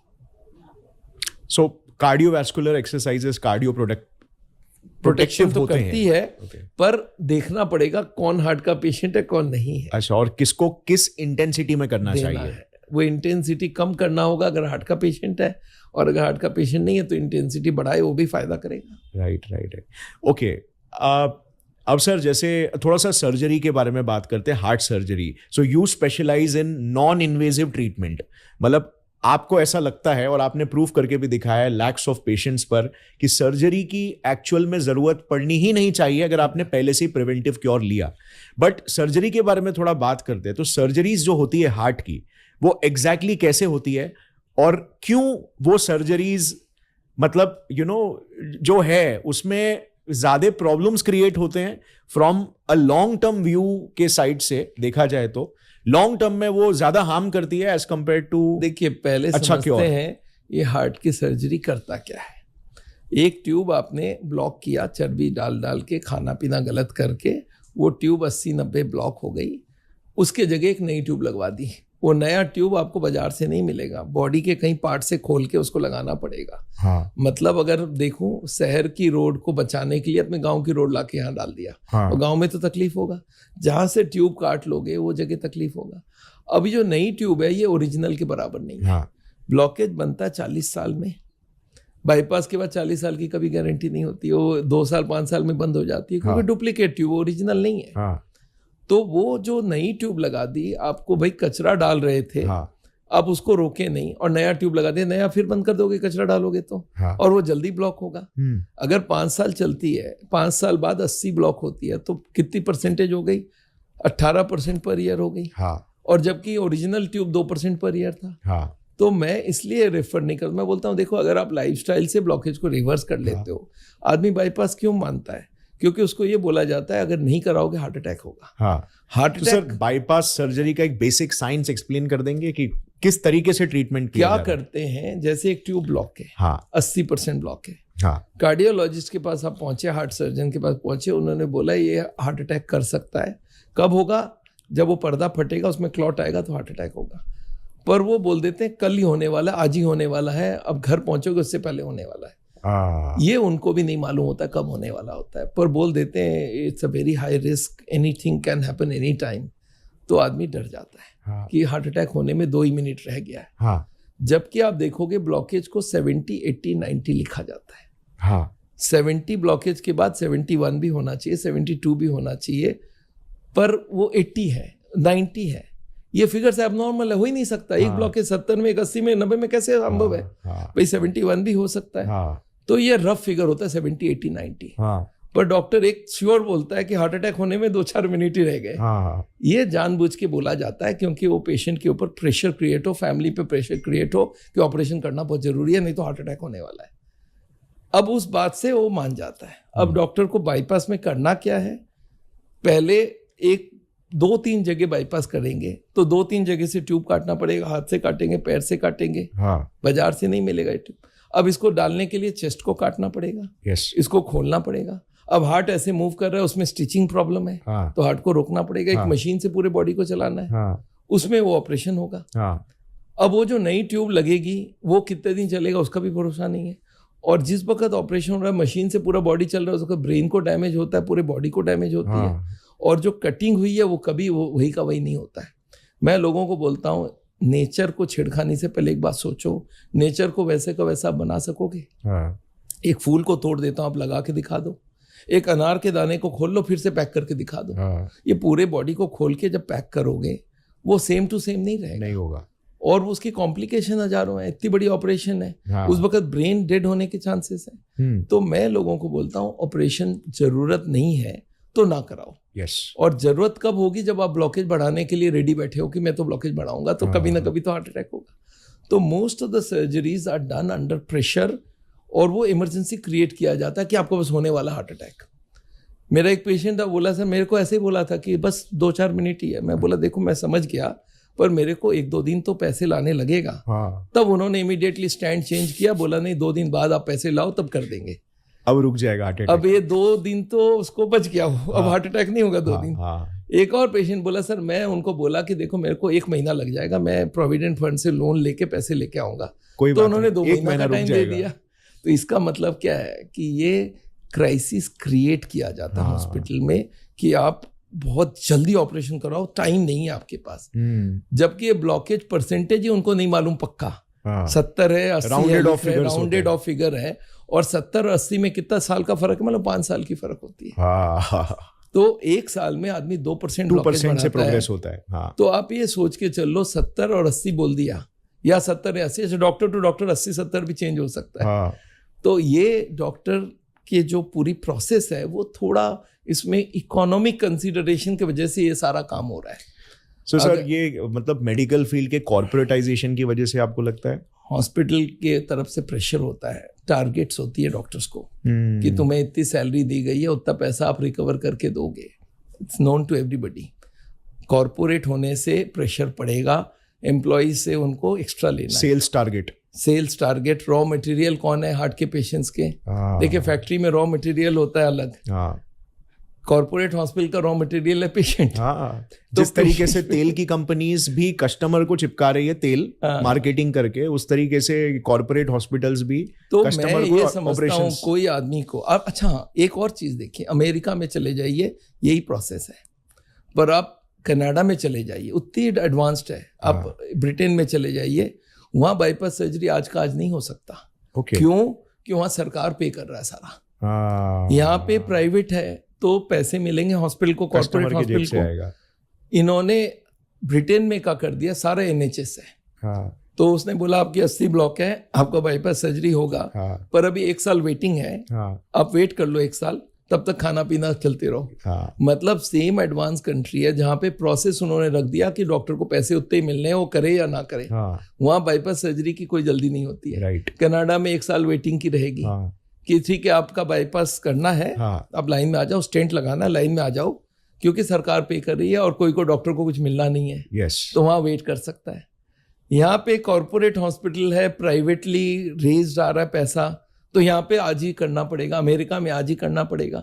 तो ये प्रोसेस क्या है, ये आप अगर थोड़ा सा दिमाग लगाओगे, इसमें पूरी इकोनॉमी भरी हुई है इसमें। सो सिस्टम कस्टमर के या पेशेंट के सोल्यूशन से नहीं चल रहा, बल्कि इंसेंटिवाइजेशन से चल रहा है, मॉनिटरी इंसेंटिवाइजेशन। और आई थिंक ये पेशेंट्स को पता होना चाहिए ताकि वो ये सारी चीजें देख सके और अल्टीमेटली वो ट्रीटमेंट और क्योर के पीछे जा सके जो एक्चुअल में उन्हें बेनिफिट करेगा। मेरे को याद है, मेरा एक पेशेंट है, उसकी गाड़ी की शोरूम है। हाँ। तो मेरे को बोला वो दिल्ली का वो हार्ट का हॉस्पिटल है ना, उसने मेरे से 15 गाड़ी एक साथ खरीदी। मतलब 15 क्या करेगा वो लोग एक साथ?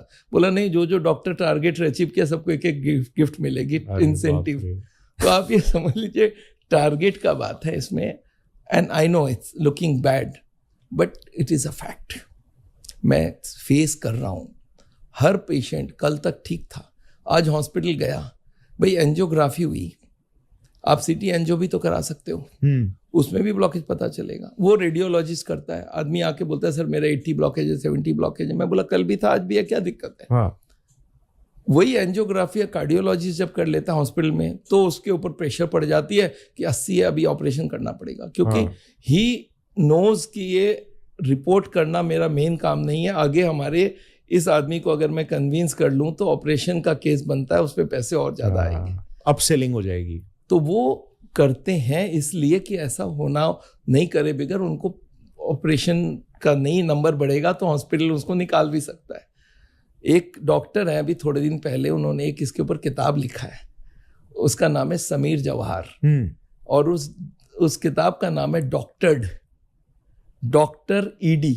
मतलब डॉक्टर्स क्या कर रहे हैं उसके ऊपर, वो आप किताब पढ़िएगा, इट्स अ वंडरफुल पीस। वो सारी खोल के रख दिया है कि डॉक्टर्स लोगों को कैसे प्रेशर रहता है हॉस्पिटल का और डॉक्टर कैसे फंसा हुआ है, स्पेशली हार्ट में।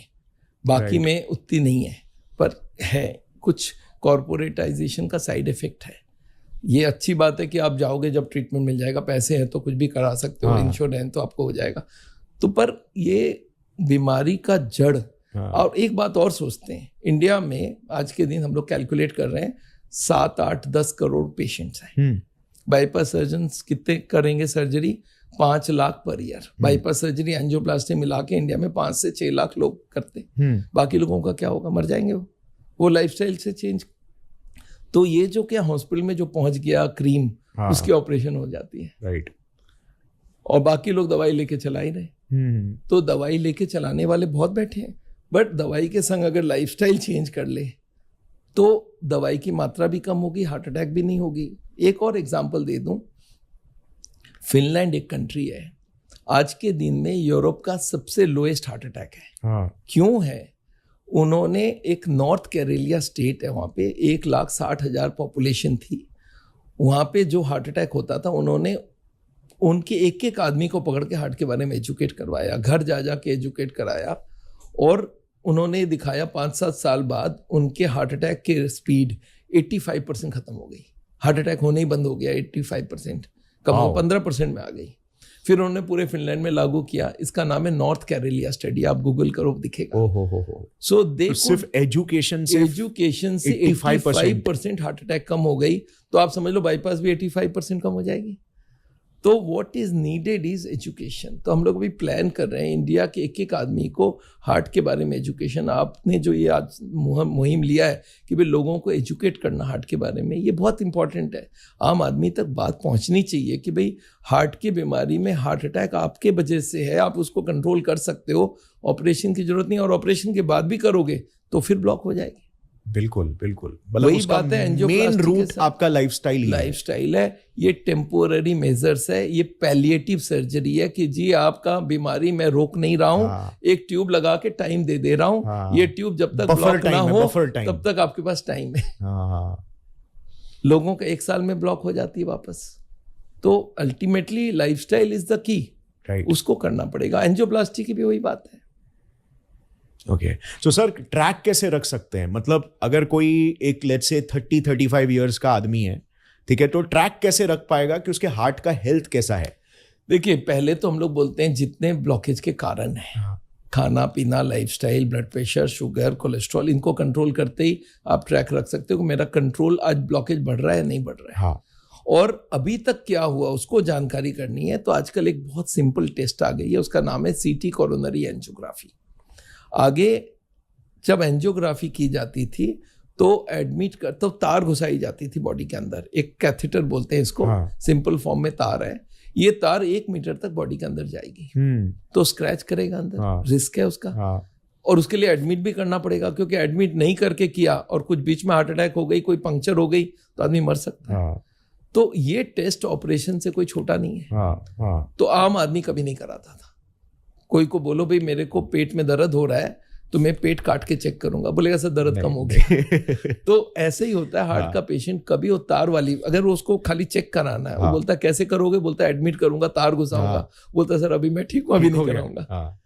तो अब आ गई एक सीटी एंजियोग्राफी, हाँ। जिसमें आपको कुछ करने की जरूरत नहीं है। आप लेट जाओ, एक इंजेक्शन देंगे, एक एक्सरे करेंगे और आपके अंदर कितनी ब्लॉकेज है पता कर देगा। हाँ। तो ये टेस्ट आजकल वाइडली अवेलेबल इंडिया एकदम में। non-invasive। नॉन इन्वेजिव है, टोटल 5 सेकंड में वो बता सकता है आपके अंदर कितनी ब्लॉकेज है। ओके। आगे ये 64 स्लाइस होता था, अब 128 स्लाइस हो गई, इसमें रेडिएशन भी कम जाती है, एडमिशन की जरूरत नहीं है, कोई तार घुसाने की जरूरत नहीं है, और वही बताएगा 70, 80, 90 एक्यूरेसी से, जो एंजियोग्राफी की एक्यूरेसी है। तो अगर कोई आदमी जानना चाहता है भाई मेरा ब्लॉकेज का स्टेटस आज के दिन कितना है, हाँ। 10 है, 20 है, कितना परसेंटेज ब्लॉक हुआ है, तो सीटी स्कैन कराए। और उसमें एक और फायदा है कि रेडियोलॉजिस्ट करेगा। हाँ। फ्यूचर ट्रीटमेंट के लिए वो कोई प्रेशर नहीं डाल सकता, उसका काम हो गया, उसको अब सेलिंग करना ही नहीं है। हाँ। उसको अब सेलिंग का जरूरत नहीं है, उसको ऑपरेशन करने का कोई फायदा भी नहीं है। उसने बोला भाई ये रिपोर्ट है, अब जिसको दिखाना आप दिखा लो, ये ब्लॉकेज कितनी है मैं बता दिया आपको। Right. तो वहां पे वो प्रेशर नहीं बनता है जो कार्डियोलॉजिस्ट हॉस्पिटल वाले बना देते हैं। बिल्कुल बिल्कुल। सर हार्ट अटैक के सिम्टम्स कैसे मालूम पड़ेंगे? कैसे पता चलेगा कि आपको कोई पेन हो रहा है तो वो हार्ट अटैक से रिलेटेड? देखिए, हार्ट अटैक जब होती है, आपको मैंने पहले ही बताया था कि हमारी हार्ट की जो जरूरत है, हाँ, वो 3 तरह का है। हाँ। ब्लड की जरूरत, यस, 100 की सप्लाई है मान लेते हैं ट्यूब में। हार्ट की जरूरत है 10% जब हार्ट की स्पीड कम है। हाँ। जैसे मैं बैठा हूँ, लेटा हूँ, खड़ा हूँ, तो हार्ट की स्पीड कम है, तब 10% ब्लड चाहिए। ओके। चलते वक्त 20%, हाँ। दौड़ते वक्त 30%, क्योंकि हार्ट की स्पीड बहुत बढ़ जाती है। हाँ। तो एक आदमी बोलता है मुझे दौड़ने में दिक्कत है, हाँ। तो समझ लीजिए 70 ब्लॉक हो चुका। हाँ। वो बोलता है मुझे चलने में दिक्कत है, तो 80 ब्लॉक हो चुका। हाँ। बोलता है मुझे बाथरूम जाने में दर्द होता है, तो 90 ब्लॉक हो गया। बोला बैठे बैठे दर्द हो रहा है, बैठे बैठे सांस फूल रहा है, तो ये हार्ट अटैक है। 100 ब्लॉकेज हो गया। तो जब हार्ट का पेशेंट बोलता है मुझे चलने में दिक्कत है, बैठ जाता हूँ ठीक हो जाता हूँ, ये एंजाइना है, सांस फूलता है, एंजाइना है। और जिस दिन बोले बैठे बैठे पेन हो रहा है, बहुत ज्यादा हो रहा है, पसीना पसीना हो रहा है, वॉमिटिंग हो रहा है, तो ये समझ लीजिए हार्ट अटैक है। This is a sign. Pre sign क्या है कि एंजाइना हो रहा था, चलने में दर्द होता था, प्री साइन है। फिर वो ब्लॉकेज बढ़ा, आपने ध्यान ही नहीं दिया, बोले ये तो हार्ट का ही नहीं। तो एक दिन वो पर्दा फटा, 100 हुआ, 100 होते ही हार्ट अटैक हुआ। हाँ। उस वक्त हार्ट का एक हिस्सा डेड हो रहा है। हाँ। तो चेस्ट पेन होगा, सीवियर चेस्ट पेन या ब्रेथलेसनेस होगा बैठे बैठे एट रेस्ट, और पसीना होगा, वॉमिटिंग होगा, ये हार्ट अटैक का साइन है।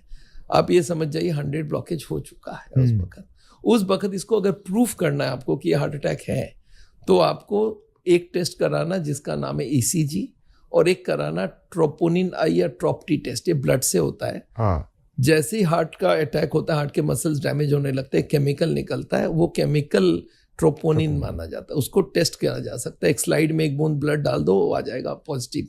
पॉजिटिव मतलब हार्ट अटैक है, तो वो कर सकते हैं। और इको से पता चल सकता है कितना बड़ा हार्ट अटैक था, छोटा था हार्ट अटैक, कम बड़ा था। इकोकार्डियोग्राम। हाँ। तो हार्ट अटैक होगा कब? जब पर्दा फटा है। तो ये याद रखिए। और अच्छा, उस वक्त हार्ट के हॉस्पिटल की जरूरत है। मैं हार्ट के हॉस्पिटल की इमरजेंसी के अगेंस्ट हूँ, पर इमरजेंसी कब हो गया? जब हार्ट अटैक हो चुका है, वो क्लॉट आ चुका है। अगर 1 घंटे के अंदर उस क्लॉट को आप हटा सकते हो तो हार्ट का डैमेज रुक जाएगा। राइट। 1 घंटे तक टिश्यू थोड़ा बहुत मरता नहीं है पूरा। हाँ। अगर घंटे भर, आधा घंटे के अंदर वो क्लॉट निकल गई तो उस वक्त हॉस्पिटल की क्रेडिट में मानता हूँ कि वो आदमी 5 मिनट 10 मिनट में हॉस्पिटल पहुंच गया और उसी वक्त वो क्लॉट को उन्होंने डिसॉल्व कर दिया, तो हार्ट मसल्स डेड नहीं होगा, डैमेज नहीं होगा। तो ये जो है उस वक्त उसकी जरूरत है। आज अमेरिका जैसे कंट्री में ये काम हो रहा है। वहां पे इन्होंने इतनी बढ़िया सिस्टम बना के रखी है हार्ट अटैक को रोकने का, हार्ट अटैक से लोग ना मरे उसके लिए। उन्होंने एक नंबर दिया हुआ 911। आपको लग रहा है चेस्ट पेन है और पसीना आ रहा है, आप बोले हार्ट अटैक लग रहा है, आपने फोन कर दिया 911 में। Within 1 minute they will detect your phone number and address. Within 3-4 minutes nearest ambulance will come. Okay, they will pick you up. Nearest hospital को ECG करते हो देखा हार्ट अटैक है, उसने नियरेस्ट हॉस्पिटल को इन्फॉर्म किया हम पेशेंट ला रहे हैं, no signature required, no money deposited, और वो 5 मिनट में वहां पहुंचते ही उसकी क्लॉट को डिसॉल्व कर देंगे और वो काम हो गया, उसको पेशेंट का डैमेज खत्म हो गई। इंडिया में ये हो नहीं सकता। इंडिया में पहले पेशेंट बोलता है ये पेन ना, ये गैस का पेन है, मैं हार्ट का मानते ही नहीं हूँ। वो 1 घंटा उसमें वेस्ट करता है, फिर वो डॉक्टर को बुलाने में 1 घंटा लग जाता है, फिर डॉक्टर बोलता है तो हार्ट अटैक है, फिर वो जाने में 1 घंटा लगता है, फिर हॉस्पिटल में जाने के बाद वो पैसे जमा करो, उसमें आधे घंटा, मतलब 3-4 घंटे बाद जो डेड होना था वो हो चुका है। तो ये बात, इससे एक इंटरेस्टिंग बात और याद आ गई। एक मेरे को मरीज मिला, बोला सर अगर ये बात है तो आप अगर बोलते हैं कि बहुत जल्दी पहुंचना है तो मैं हॉस्पिटल के बगल वाले बिल्डिंग में मकान ले लूँ तो कैसा रहेगा? मैं बोला क्यों? बोला जैसे ही हार्ट अटैक अंदर घुस जाऊंगा। मैं बोला फिर एक और काम कर लो, आप तो हॉस्पिटल में बेड ले लो, बस जस्ट हार्ट अटैक हो वहीं पे पहुंच जाना, और अच्छा चाहते हो ना ICU में बेड ले लो, वहीं पे हार्ट अटैक करना, वहीं पे डॉक्टर मिल जाएगा, वहीं पे वो ठीक कर लेगा। और उससे अच्छा क्या मालूम है, हार्ट अटैक होने ही मत दो। बोलता उसके लिए क्या करो? मैं बोला जो आप ब्लॉकेज बढ़ाओ ही मत, आप खाना पीना चेंज करो। तो ये जो लोगों के अंदर है ना सर, हार्ट अटैक हो तब क्या करो? अरे मैं बोला यार हार्ट अटैक ना हो उसके लिए क्यों हो ही क्यों? अगर हार्ट अटैक हो रहा है तो वो कार्डियोलॉजिस्ट की इनएफिशिएंसी की वजह से हो रहा है। राइट। आज जो हार्ट अटैक के नंबर बढ़ रहे हैं, it shows the failure of medical science. Exactly. मेरे पास एक दिन एक आदमी आया, आके क्या बोलता है, sir there is a tremendous progress in cardiology. बोला तुमने कहाँ प्रोग्रेस देखा? बोला सर दिल्ली में 2 हार्ट के हॉस्पिटल थे, 50 है। मैं बोला और कुछ प्रोग्रेस देखा? बोला हर हॉस्पिटल के बिल्डिंग लंबे लंबे चौड़े चौड़े हो रहे हैं। मैं बोला अच्छा। मैं बोला और कुछ? बोला देखिए भीड़ देखिए वहाँ कितने लोग अटेंड कर रहे हैं। मैं बोला एक बात बताओ, हार्ट के पेशेंट्स के नंबर तो कम होते जा रहे हैं ना? नहीं सर नंबर तो बढ़ते ही जा रहा है। मैं बोला नंबर बढ़ना सक्सेस की बात नहीं है, फेलियर की बात है। आज पोलियो के पेशेंट देखते हो, बोलते एक भी नहीं देखा। मैं बोला स्मॉल पॉक्स, बोलते एक भी नहीं देखा। मैं बोला ये सक्सेस था। हार्ट के पेशेंट के नंबर बढ़ना सक्सेस की बात नहीं है। आप ये बिल्डिंग, नए नए बड़े बड़े बिल्डिंग देख के इम्प्रेस्ड मत हो जाओ, ये कार्डियोलॉजिस्ट के बड़े बड़े गाड़ी से इम्प्रेस्ड मत हो जाओ। ये सोचो कि नंबर ऑफ हार्ट पेशेंट्स बढ़ रहे हैं, इसका मतलब है कार्डियोलॉजी इज अ फेलियर। जहां सक्सेस होता है वहां पे नंबर ऑफ पेशेंट्स कम होने चाहिए। और ये कम क्यों नहीं हो रहा है? क्योंकि कार्डियोलॉजी का majority is invested into bypass surgery, angioplasty और दवाइयां। लाइफस्टाइल की बात ही नहीं कर रहा है, प्रिवेंटिव केयर कोई बात नहीं कर रहा। Preventive and curative. हार्ट के खाना पीने को लोग प्रिवेंटिव मानते, मैं क्यूरेटिव मानता हूं, क्योंकि अगर हर को एक साथ कर लो तो ब्लॉकेज कम हो जाती है। आज मेडिकल साइंस के पास प्रूफ हो चुका कि अगर सारे फैक्टर्स को आप कंट्रोल कर सकते हो, मेरी एक सेफ्टी सर्कल है, उसमें सारे फैक्टर का 3 जोन बना दिया, रेड येलो ग्रीन। अगर सारे ग्रीन में ला दो तो ब्लॉकेज बढ़ेगा भी नहीं, वो घटेगा। और अगर घट सकता है तो फिर तो बाईपास, एंजियोप्लास्टी और हार्ट अटैक होगा नहीं। तो अगर आप इंडिया को हार्ट अटैक फ्री करना चाहते हो तो you have to educate everybody. Every Indian must be educated and this is not a big thing. इतनी सी नॉलेज है, हर आदमी तक पहुंच जाए, ये करना बहुत जरूरी है। अगर किसी इंसान को हार्ट अटैक आ रहा है हमारे सामने तो कैसे पहचान सकते हैं? देखिए उनको बैठे बैठे पेन होगी या सांस फूलेगी और बैठे बैठे पसीना पसीना आने लगेगा गला चोक कर रहा है, तो ये हार्ट अटैक का डेफिनेट साइन है। पर कभी कभी ये भी नहीं होता, कोई को जलन होती है छाती के बीच में, अनइजीनेस होती है, कंफर्ट डिस्कम्फर्ट होता है, ये भी हो सकता है। पर ज़्यादातर लोगों को chest pain spreading to the left arm at rest और breathlessness at rest, these are the 2 major indications of heart attack. तो ऐसे में हम क्या कर सकते हैं उन्हें बचाने के लिए अपने लेवल पे? उस वक्त देखिए, एक तो जो हम लोग CPR बोलते हैं, अगर हार्ट बंद हो गई है, बेहोश हो गया है, तो CPR किया जा सकता है उस वक्त कुछ दवाई है जिसको इमरजेंसी ड्रग बताया जाता है। हम लोग बोलते हैं ये पाउच आप रख लो, इसमें एटोर्वोस्टैटिन 80 मिलीग्राम जो कोलेस्ट्रॉल कम करने की दवाई होती है, उसमें 2 एस्पिरिन जो कि टोटल मिला के 325 मिलीग्राम डिस्प्रिन मिलती है, और 2 क्लोपिडोग्रेल, ये टैबलेट मिक्स करके आप चबा के खिला सकते हो। अगर ये पाउच को हमने इमरजेंसी पाउच का नाम दिया है, ये लेने से उस वक्त वो जो क्लॉट है उसको डिसॉल्व होने का चांस है, जब तक आप हॉस्पिटल पहुंचो तब तक के लिए। तो नेचुरली उस वक्त हॉस्पिटल रश करना चाहिए, वो जगह उनको क्रेडिट देना ही पड़ेगा, और इस इन बिटवीन ये दोनों काम कर सकते हो अगर जरूरत हो तो, पर नियरेस्ट हॉस्पिटल में जाके और वो क्लॉट को डिसॉल्व करने का काम करना चाहिए। सो ऐसे वक्त में से चेस्ट को पंप करके रिसस्किटेट करना पॉसिबल हो सकता है? उसकी ट्रेनिंग होती है, और एक बात याद रखिएगा, उस वक्त आपको इंडिया में एक प्रॉब्लम है, इंडिया के लोग इतने एजुकेटेड नहीं है। तो ये करने से पहले जो भी रिश्तेदार है उनको पूछ के करिएगा। मेरे को याद है, मेरा एक पेशेंट था, उसने ऐसे ऐसे किया और वो मारा भी गया वो आदमी। वो उसकी वाइफ बोली उस छाती पे चढ़ के उसने दबा के मारा इसको। तो ऐसा ना हो जाए कभी, तो आप थोड़ा परमिशन लेके, अगर उनके कोई हो, देखो कोई है ही नहीं तब तो आप कर लो, ऑन लुकर्स को समझ आ जाएगा, लोगों को समझ आ जाएगा।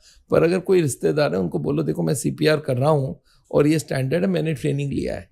तो आजकल CPR की ट्रेनिंग होती है बेसिक लाइफ सपोर्ट के हिसाब से, तो CPR का ट्रेनिंग जिसको है वो कर पाएगा। उसमें चेस्ट को कितना दबाना, कैसे दबाना, उसके संग मुंह से उनको हवा देना, और उससे लोग बचते हैं, वो जान बच जाता है। अगर कोई ऑन लुकर भी उसको कर दे तो बाहर के कंट्री में इसके अवार्ड दी जाती है। ओके, तो उसके पीछे का साइंस सर एकदम शॉर्ट में एक्सप्लेन कर सकते हैं? उस वक्त क्या होता है, हार्ट अटैक के वक्त सडनली हार्ट बंद हो गया, उस वक्त उसको इलेक्ट्रिक शॉक मार के हॉस्पिटल तो रिवाइव कर लेता है। उस वक्त उसको एक धक्का मारो, वो हार्ट पंप कर लिया, चालू हो गया। और उसके साथ आप हार्ट के मसल्स को ऐसे पकड़ के दबाना होता है, और 5 बार दबाया, एक बार सांस मुंह में लेके सांस दिया, फिर 5 बार दबाया, फिर सांस लिया, फिर 5 बार दबाया, सांस लिया। प्रेशर इतना ना हो कि हड्डी टूट जाए, तो वो देख के करना पड़ता है। और दिस में सडनली रिवाइव द हार्ट, फिर हॉस्पिटल गए तब तक तो लोग केयर ले लेगा। तो दिस इज इमरजेंसी केयर, इसको बोलते हैं cardiopulmonary resuscitation, CPR। Sir, Indians में वेस्टर्न लोगों के मुकाबले जो इंडियंस की आर्टरीज जो होती है वो कहते हैं कि पतली होती है।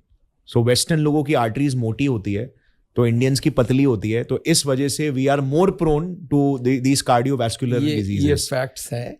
और एक फैक्ट है कि Indians are genetically prone to develop more cholesterol, more triglyceride, blood pressure, sugar, और इसको मेटाबॉलिक सिंड्रोम बोलते हैं। ओके, तो ये वाली प्रॉब्लम आज इंडिया के बहुत सारे क्लास में आ गई है।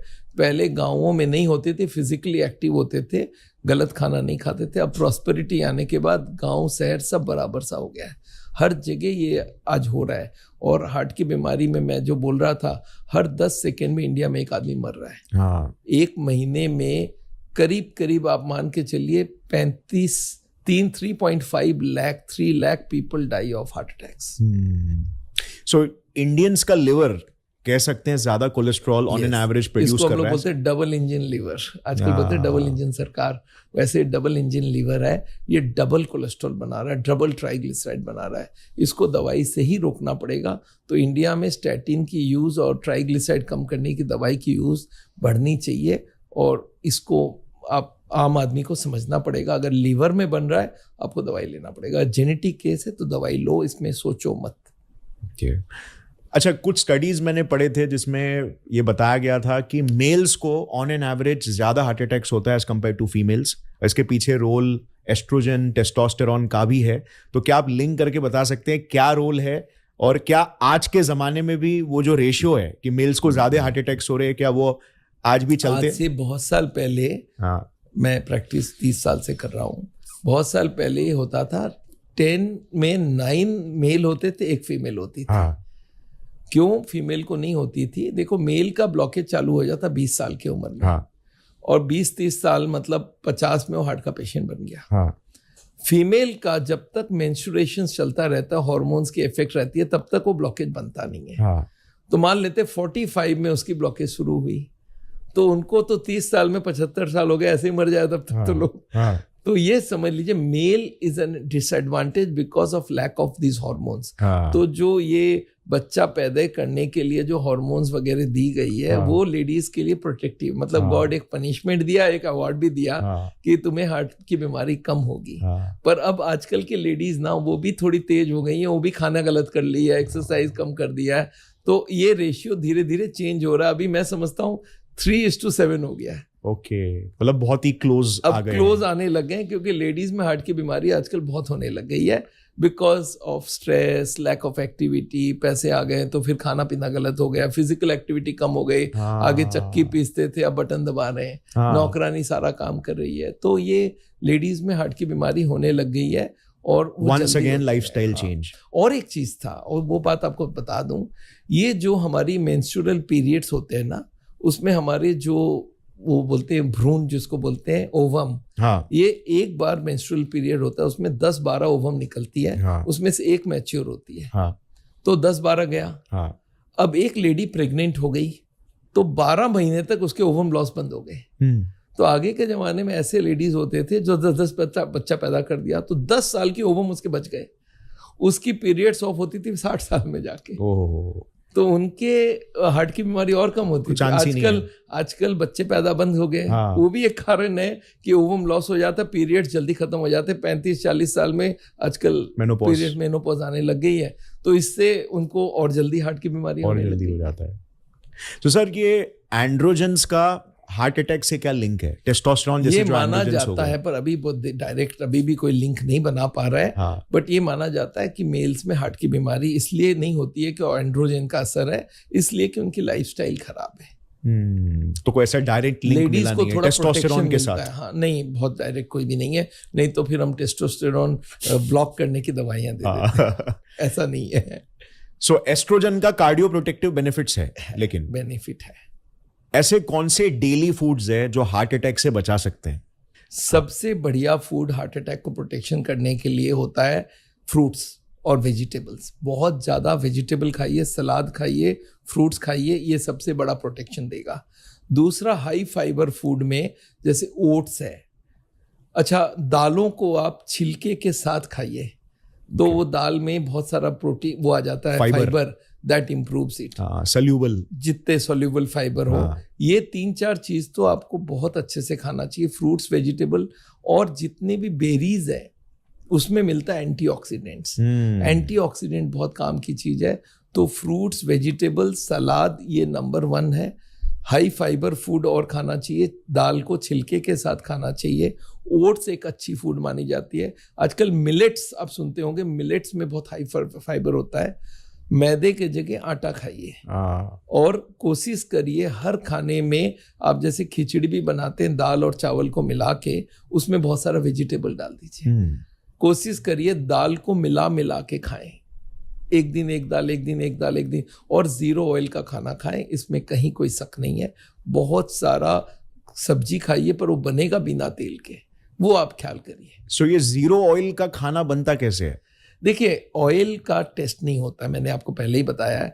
ऑयल को फ्राई करने के लिए, मसाले को फ्राई करने के लिए यूज होता है। हम लोग उसको पानी से फ्राई कर देते हैं। देखिए, 5 मसाले बेसिक होते हैं। एक होता है नमक, मिर्ची, इनको फ्राई करने की जरूरत नहीं, ऐसे ही डाल सकते हो। हल्दी, धनिया, जीरा, इनको भूनना पड़ता है, और टमाटर और प्याज, इनको भूनना पड़ता है, तो उसका टेस्ट बढ़ जाती है। तो इसको हम लोग पानी से भूनते हैं। कैसे भूनते हैं? कोई भी बर्तन में कर सकते हो, कोई नॉन स्टिक का जरूरत नहीं। कोई भी बर्तन को गर्म किया, कढ़ाई गर्म हो गई, उसमें पहले जीरा डाल दो, अगर राई देना है 1-आध बूंद राई डाल दो, और उसको ऐसे ही भून लो। थोड़ा हिला लिया, चारों तरफ से भून जाती है। जैसे ही वो भून के ब्राउन होने लगा, उस पर आप प्याज डाल दो, और प्याज को भूनते रहो। प्याज का हिलाते रहे, जब तक पानी रहेगा आवाज करता रहेगा। जैसे ही पानी खत्म हो जाए, वो चिपकने लगेगा, आधा चम्मच 1 चम्मच पानी डाल दीजिए, और पानी डाल के उसको भिगा दीजिए। फिर भूनिए, फिर पानी उड़ जाए, फिर दरिए, फिर भूनिए, फिर भूनिए, 3-4 बार भून जाए तो प्याज भून गई। अब उसी प्याज के ऊपर देखिए, कढ़ाई में 2 एरिया, एक प्याज है, एक कढ़ाई है। कढ़ाई में आपको नहीं डालना है, मसाले को कढ़ाई में डाल दिया, जल जाएगी।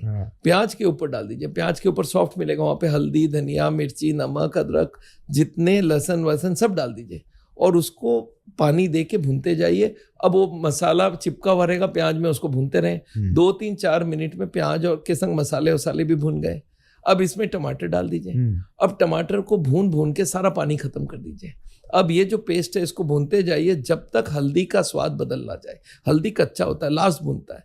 जहां हल्दी कच्चे का पक्का हो गया, बस वहीं पे उसको रोक दिया। अब उसको आपने टेस्ट करके या स्मेल से भी पता चल जाता है ये हल्दी भून चुका है। अब इसमें पानी डालिए, बॉईल कीजिए। ये जो ग्रेवी है उसमें सारे मसाले हैं, भुने हुए हैं और टेस्ट सेम टू सेम है। अब इसमें जो सब्जी डालना डाल लो। तो सब्जी बिना तेल के बनाने में ना तेल का खर्चा हुआ, तेल के पैसे बच गए, और हार्ट के लिए अच्छा है, ब्लड प्रेशर के लिए अच्छा है, शुगर के लिए अच्छा है, वजन कम करने के लिए। एक्स्ट्रा कैलोरीज भी नहीं मिले। एक्स्ट्रा कैलोरी नहीं मिला। ऐसे कौन से स्ट्रीट फूड्स है जो हार्ट अटैक कॉज करते हैं? देखिए, स्ट्रीट फूड तो भरा हुआ है आजकल। ये जलेबी, पकोड़े, समोसे, ये ब्रेड पकोड़ा इंडिया में इतनी फैल गई है। ये पूरा ये जो आलू को फ्राई करके ऊपर से वो बेसन लगा के देते हैं, आलू बोंडा बोलते हैं, ये these are all bad for the heart. अच्छा, अगर नॉनवेज में देखेंगे तो चिकन तंदूरी और मटन का कोई भी कबाब, ये सारे जहर है हार्ट के लिए। और तीसरा हो गया वो जो दूध से बने हुए बहुत हाई देवी, रबड़ी हो गई और मलाई हो गई और आइसक्रीम हो गई। ये क्रीम होता है, भरा हुआ होता है तेल। और बटर, ये सारे जहर हैं। बटर से, बटर में तल के देते हैं। आप देखो वो आप बोलते हो भाई पाव भाजी दे दो, वो बटर में लगा के देते हैं, वो बटर जहर है। तो आज स्ट्रीट फूड हम लोग खा ही रहे हैं। आप देखेंगे ये बहुत खराब है। और आजकल बड़े शहरों में यही हो गया है कि लोग बाहर खाना चाहते हैं, और बाहर में सस्ता लेना है तो स्ट्रीट फूड मिल जाता है और वो खाते हैं। और अभी ये देखा गया है कि मिडिल क्लास में हार्ट की बीमारी ज़्यादा होने लग गई है। आगे रिच क्लास में होता था, रिच वाले समझदार हो गए, वो लोग जाके वहाँ पे बड़े रेस्टोरेंट में फ्रूट्स और वेजिटेबल खाते हैं और बॉइल्ड वेजिटेबल खाते हैं।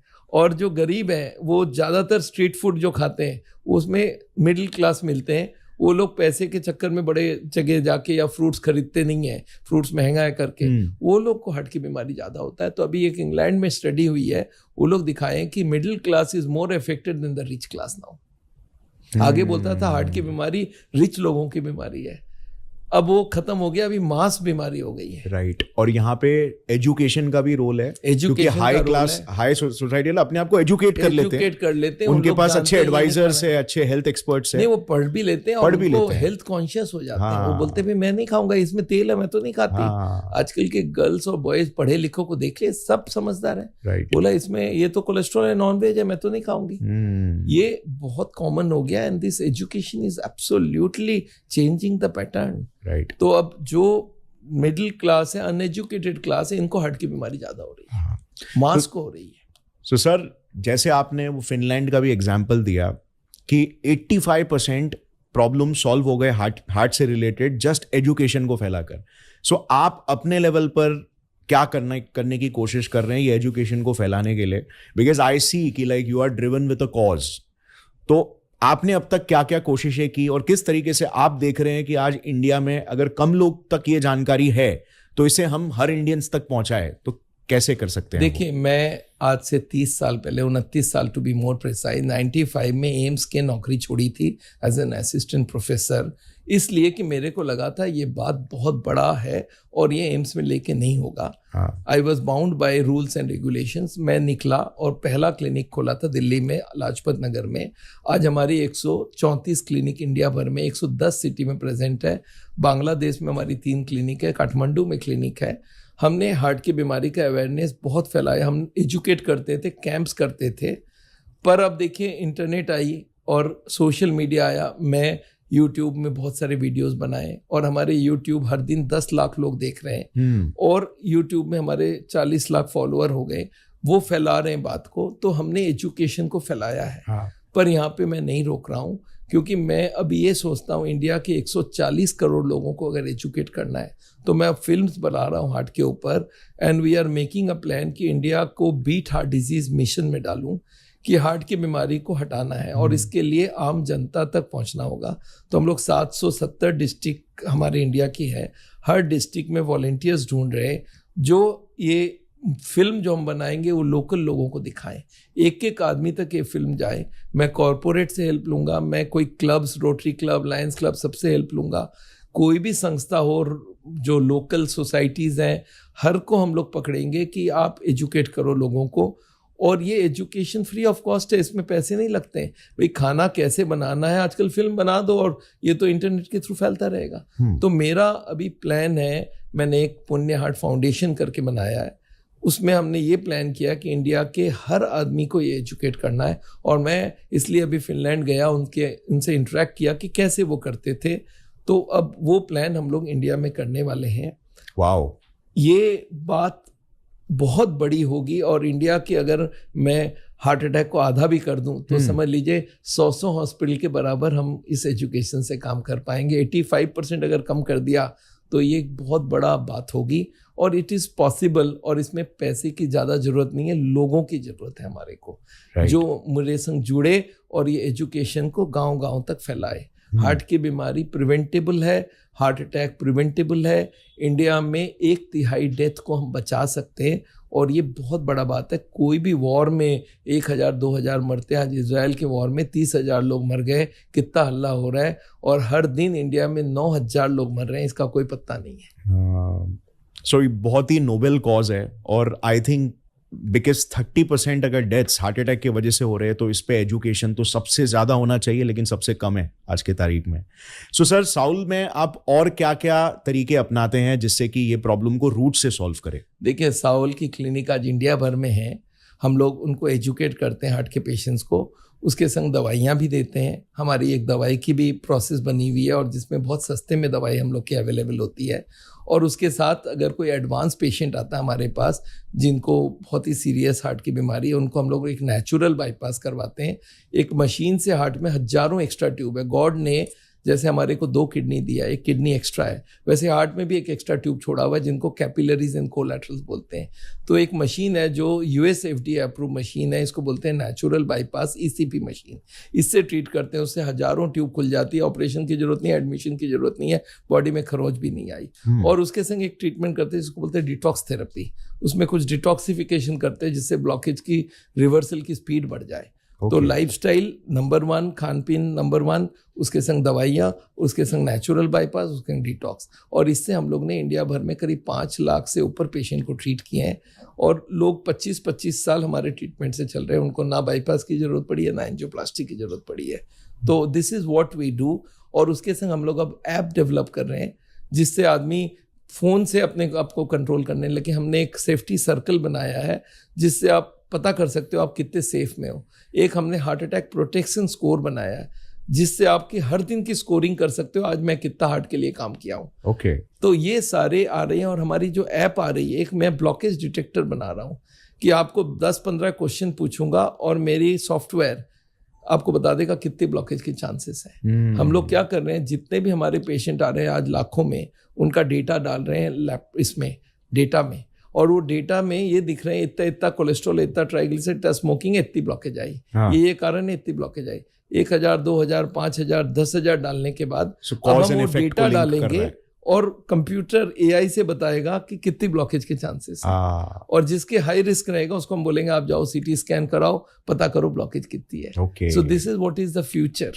तो मैं समझता हूँ ये सब आने के बाद हम लोग को स्केल अप कर सकते हैं, हम हर आदमी तक ये बात पहुंचा सकते हैं। और इंडिया खाली टारगेट नहीं है, पूरे वर्ल्ड में ये बात जा सकती है। तो US और दूसरे कंट्रीज में भी ये बात पहुंचेगी। सो बेसिकली पेशेंट को पता होने से पहले ही उसको आप बता सकते हैं कि यार आपके लाइफस्टाइल के चॉइसेस के हिसाब से आपकी रिस्क स्कोर ज्यादा स्कैन कराना चाहिए, रिस्क स्कोर ज्यादा है करके। आई थिंक बहुत ही अच्छा कॉन्सेप्ट है और एजुकेशन के ये नीड को भी ब्रिज कर देगा और साथ में अवेयरनेस क्रिएट करके प्रिवेंशन को भी क्रिएट करेगा। नेचुरल बाईपास क्या होता है? बाईपास सर्जरी के बारे में सुना है, लेकिन नेचुरल बाईपास क्या होता है? देखिए, गॉड ने हम लोग को एक एक्स्ट्रा सेट ऑफ ट्यूब दिया हुआ है। जो स्पोर्ट्समैन होता है वो जब दौड़ता है तो वो एक्स्ट्रा ट्यूब खुल जाती है। ये समझ लीजिए सूटकेस है, उसमें एक चेन दिया हुआ है, आपको जब चाहिए उसको चेन को खोल दो, सूटकेस की एरिया एक्सपैंड हो जाए। वैसे हार्ट में भी एक सेट ऑफ ट्यूब गॉड ने लगा के छोड़ा हुआ है। स्पोर्ट्समैन जब हर दिन दौड़ता है तो वो ऑटोमेटिकली चालू हो जाती है क्योंकि उस पर प्रेशर पड़ती है और प्रेशर जब पड़ता रहा तो खुलता रहा, ज्यादा ब्लड फ्लो हो जाती है तो उससे वो सारे ट्यूब्स खुल जाते हैं। स्पोर्ट्समैन को बोला जाता है 10 चक्कर ग्राउंड के लगाओ तब जाके खेलने दूंगा। तो उसकी वो सारे ट्यूब्स खुल जाते हैं एक्स्ट्रा, इसको स्पोर्ट्समैन ट्यूब बोलते हैं। अब हार्ट के पेशेंट को हम दौड़ने नहीं दे सकते, तो एक मशीन बनाई गई जिसका नाम है ईसीपी मशीन। इस पे लेटा देते हैं, पैरों में जैकेट लगा देते हैं, ईसीजी कंप्यूटर को फीड हो जाता है। हाँ। जब हार्ट पंप करके ब्लड भेजता है तो इसको बोलता है सिस्टोल। हाँ। सारे मसल्स में, पैरों में ब्लड भर गई। हाँ। वो ब्लड वहां रहता नहीं है, डायस्टोल में हार्ट उसको वापस पुल करता है। हाँ। तो वो ब्लड हार्ट की तरफ जाता है। जिस वक्त वो हार्ट की तरफ जा रहा है तो पैरों के मसल्स को मसल स्क्वीज कर देता है। वो जैकेट्स हैं, 3 जैकेट इस पैर में, 3 जैकेट उस पैर में, सारे को स्क्वीज करता है और डबल ब्लड हार्ट में आती है। और वो 1-1 घंटा मशीन चलती है तो 4000 बार उसमें एक्स्ट्रा ब्लड जाती है। और ऐसा 40 घंटा कर दूं तो हार्ट में हजारों नई ट्यूब खुल जाती है। इसको बोलते हैं नेचुरल बाईपास। मतलब गॉड ने हमें प्रोविजन दे के रखा था, रिजर्व दिया था, उसको हमने खोल दिया। इनफैक्ट ये ट्यूब्स ओपन थे हमारे कब, जब हमें जरूरत था। कब? हजारों साल पहले हम जंगलों में होते थे और जानवर हमें मारे तो भागना पड़ता था जान बचा के। उस वक्त भागना होता था घंटों भर, और आप जानवर को मारना चाहो भागेगा, उसके पीछे भागो। उस वक्त ये सारे ट्यूब एक्टिव थे। अब हमने फिजिकल एक्टिविटी कम कर दिया, दौड़ना बंद कर दिया, अब ये सारे बंद पड़े। तो हार्ट के पेशेंट को इसको हम खोल देते हैं उस मशीन से। ये FDA अप्रूव ट्रीटमेंट है और साउल के सारे क्लिनिक में ट्रीटमेंट अवेलेबल है। वो हम लोग ये करते हैं वहाँ पे। तो इससे बॉडी कटी नहीं, एडमिशन हुआ नहीं, और आपके बिना काटे बाईपास हो गई। मतलब मैं कभी नेचुरल ट्यूब लगाने की जरूरत ही नहीं, नेचुरल ट्यूब को ओपन कर दिया। मैं कभी कभी समझाता हूँ, मेरे घर पे 2 सेट बर्तन है। हाँ। तो कुछ लोग आ गए, मुझे डबल जरूरत है, तो मैं खोल लूंगा एक बर्तन का सेट। हाँ। तो हमारे हार्ट में एक रखा है भाई, उसको खोल लो। हाँ। तो ये मेरे को लगा हमारे ट्रीटमेंट के संग सिंक है। हाँ। तो इस ट्रीटमेंट को हमने अपनाया है and it is a very highly proven treatment. America में ये चलती है और वहाँ पे इंश्योरेंस कंपनी उसको पे करती है। हालांकि कार्डियोलॉजिस्ट इसको बहुत पसंद नहीं करेंगे क्योंकि उनके ट्रीटमेंट में ये बाईपास सर्जरी का रिप्लेसमेंट बनता है ये, तो इसलिए वो नहीं जा रहा है। पर अगेन आम आदमी को अगर मैं बोलता हूँ, बोलता है सर मुझे कटवाना नहीं है, नेचुरल बाईपास कर दो, इससे मैं ठीक हो जाऊं, तो मेरे को क्या, और लाइफस्टाइल चेंज तो करूंगा ही, दवाई तो करना ही है। ये एक्स्ट्रा है। तो ये एक्स्ट्रा अगर कर लिया जाए, इससे बहुत इंप्रूवमेंट हो जाता है। उसके संग कुछ दवाइयां हम लोग ऐसा देते हैं जिसमें ब्लॉकेज की रिवर्सल की स्पीड बढ़ जाती है। इसको डिटॉक्स थेरेपी बोलते हैं। तो इट वर्क्स वेरी वेल। ये जो रिजर्व वाला ब्लड वेसल होता है बेसिकली, तो इसमें कितना परसेंटेज ब्लड फ्लो बढ़ जाएगा? 20%, 30%? 30% बढ़ जाती है एटलीस्ट। तो वो मतलब रनिंग के लिए भी एक आदमी रनिंग के जितना ब्लड है उतना उसके पास एक्स्ट्रा है। ओके। तो बॉडी में देखिए, आप सोचिए, कुदरत की ब्यूटी सोचिए, जरूरत है 30% की ट्यूब में, 70 एक्स्ट्रा दिया, उसको हमने बंद कर दिया। उसके बाद और 30 रखा हुआ अलग से रिजर्व। मतलब पूरा एक सेट बर्तन है। एक सेट बर्तन फुल सेट गॉड ने, जैसे हम लोग बोलते हैं ना भाई, बेटी को ये भी दो और साथ में एक रिजर्व भी दे दो। तो वो गॉड ने बना के दिया। हमारी ह्यूमन बॉडी से अच्छा मशीन बन ही नहीं सकता। खुद को रिपेयर कर सकता है। एक हाथ में स्क्रैच कर दीजिए, 10 दिन बाद स्क्रैच हील कर गया। हार्ट को हील कर सकते हैं आप, और अगर हील कर सकते हैं तो क्यों हम कोई ऑपरेशन या उसके बाद में सोचे, और क्यों ना हम इसको अपनाएं। इसमें लाइफस्टाइल में पैसे ही नहीं लगते हैं, इनफैक्ट पैसे बचते हैं। राइट। सो अभी सर डिटॉक्स थेरेपी के बारे में बताइए, जिससे हार्ट में अगर कोई ब्लॉकेजेस है तो वो बहुत ही फास्ट रिवर्स हो जाते हैं। देखिए, लाइफस्टाइल में जब हम लोग बोलते हैं 14-15 कारण है, सबको आपने रॉक बॉटम में ला दिया।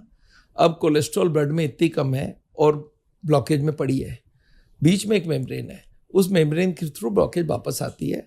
ये स्पीड अगर लाइफस्टाइल पूरा फॉलो करते हैं तो डॉक्टर डीन ऑर्निस ने दिखा के दिया है अमेरिका में रिसर्च करके कि ब्लॉकेज 1-2% पर ईयर कम हो जाती है। जिस स्पीड में ब्लॉकेज बढ़ी है उसी स्पीड में कम होती है, पर 1-2% बड़ा स्लो होता है। तो हम लोग जो डिटॉक्स थेरेपी करते हैं उसमें क्या होता है, वो जो मेम्ब्रेन है उसको क्लीन कर देता है, उसके ऊपर का कचरा हटा देता है, उसके ऊपर मेटलिक कोट होता है उसको निकाल दिया जाता है। उससे वो होल्स बड़े हो जाते हैं और डिफ्यूजन जल्दी होती है। तो रिवर्सल की स्पीड जो 1-2% है उसको 10-20% तक ले आते हैं। और अगर 10-20% कम हो गया, सबका अलग अलग है, पर 10% भी कम हो गई तो पेशेंट आगे के लिए 5 साल पीछे हो गया। ये डिटॉक्स थेरेपी आजकल बहुत पॉपुलर हो रहा है। लोग बोलते हैं सर वो तो करवाई दो मेरे को।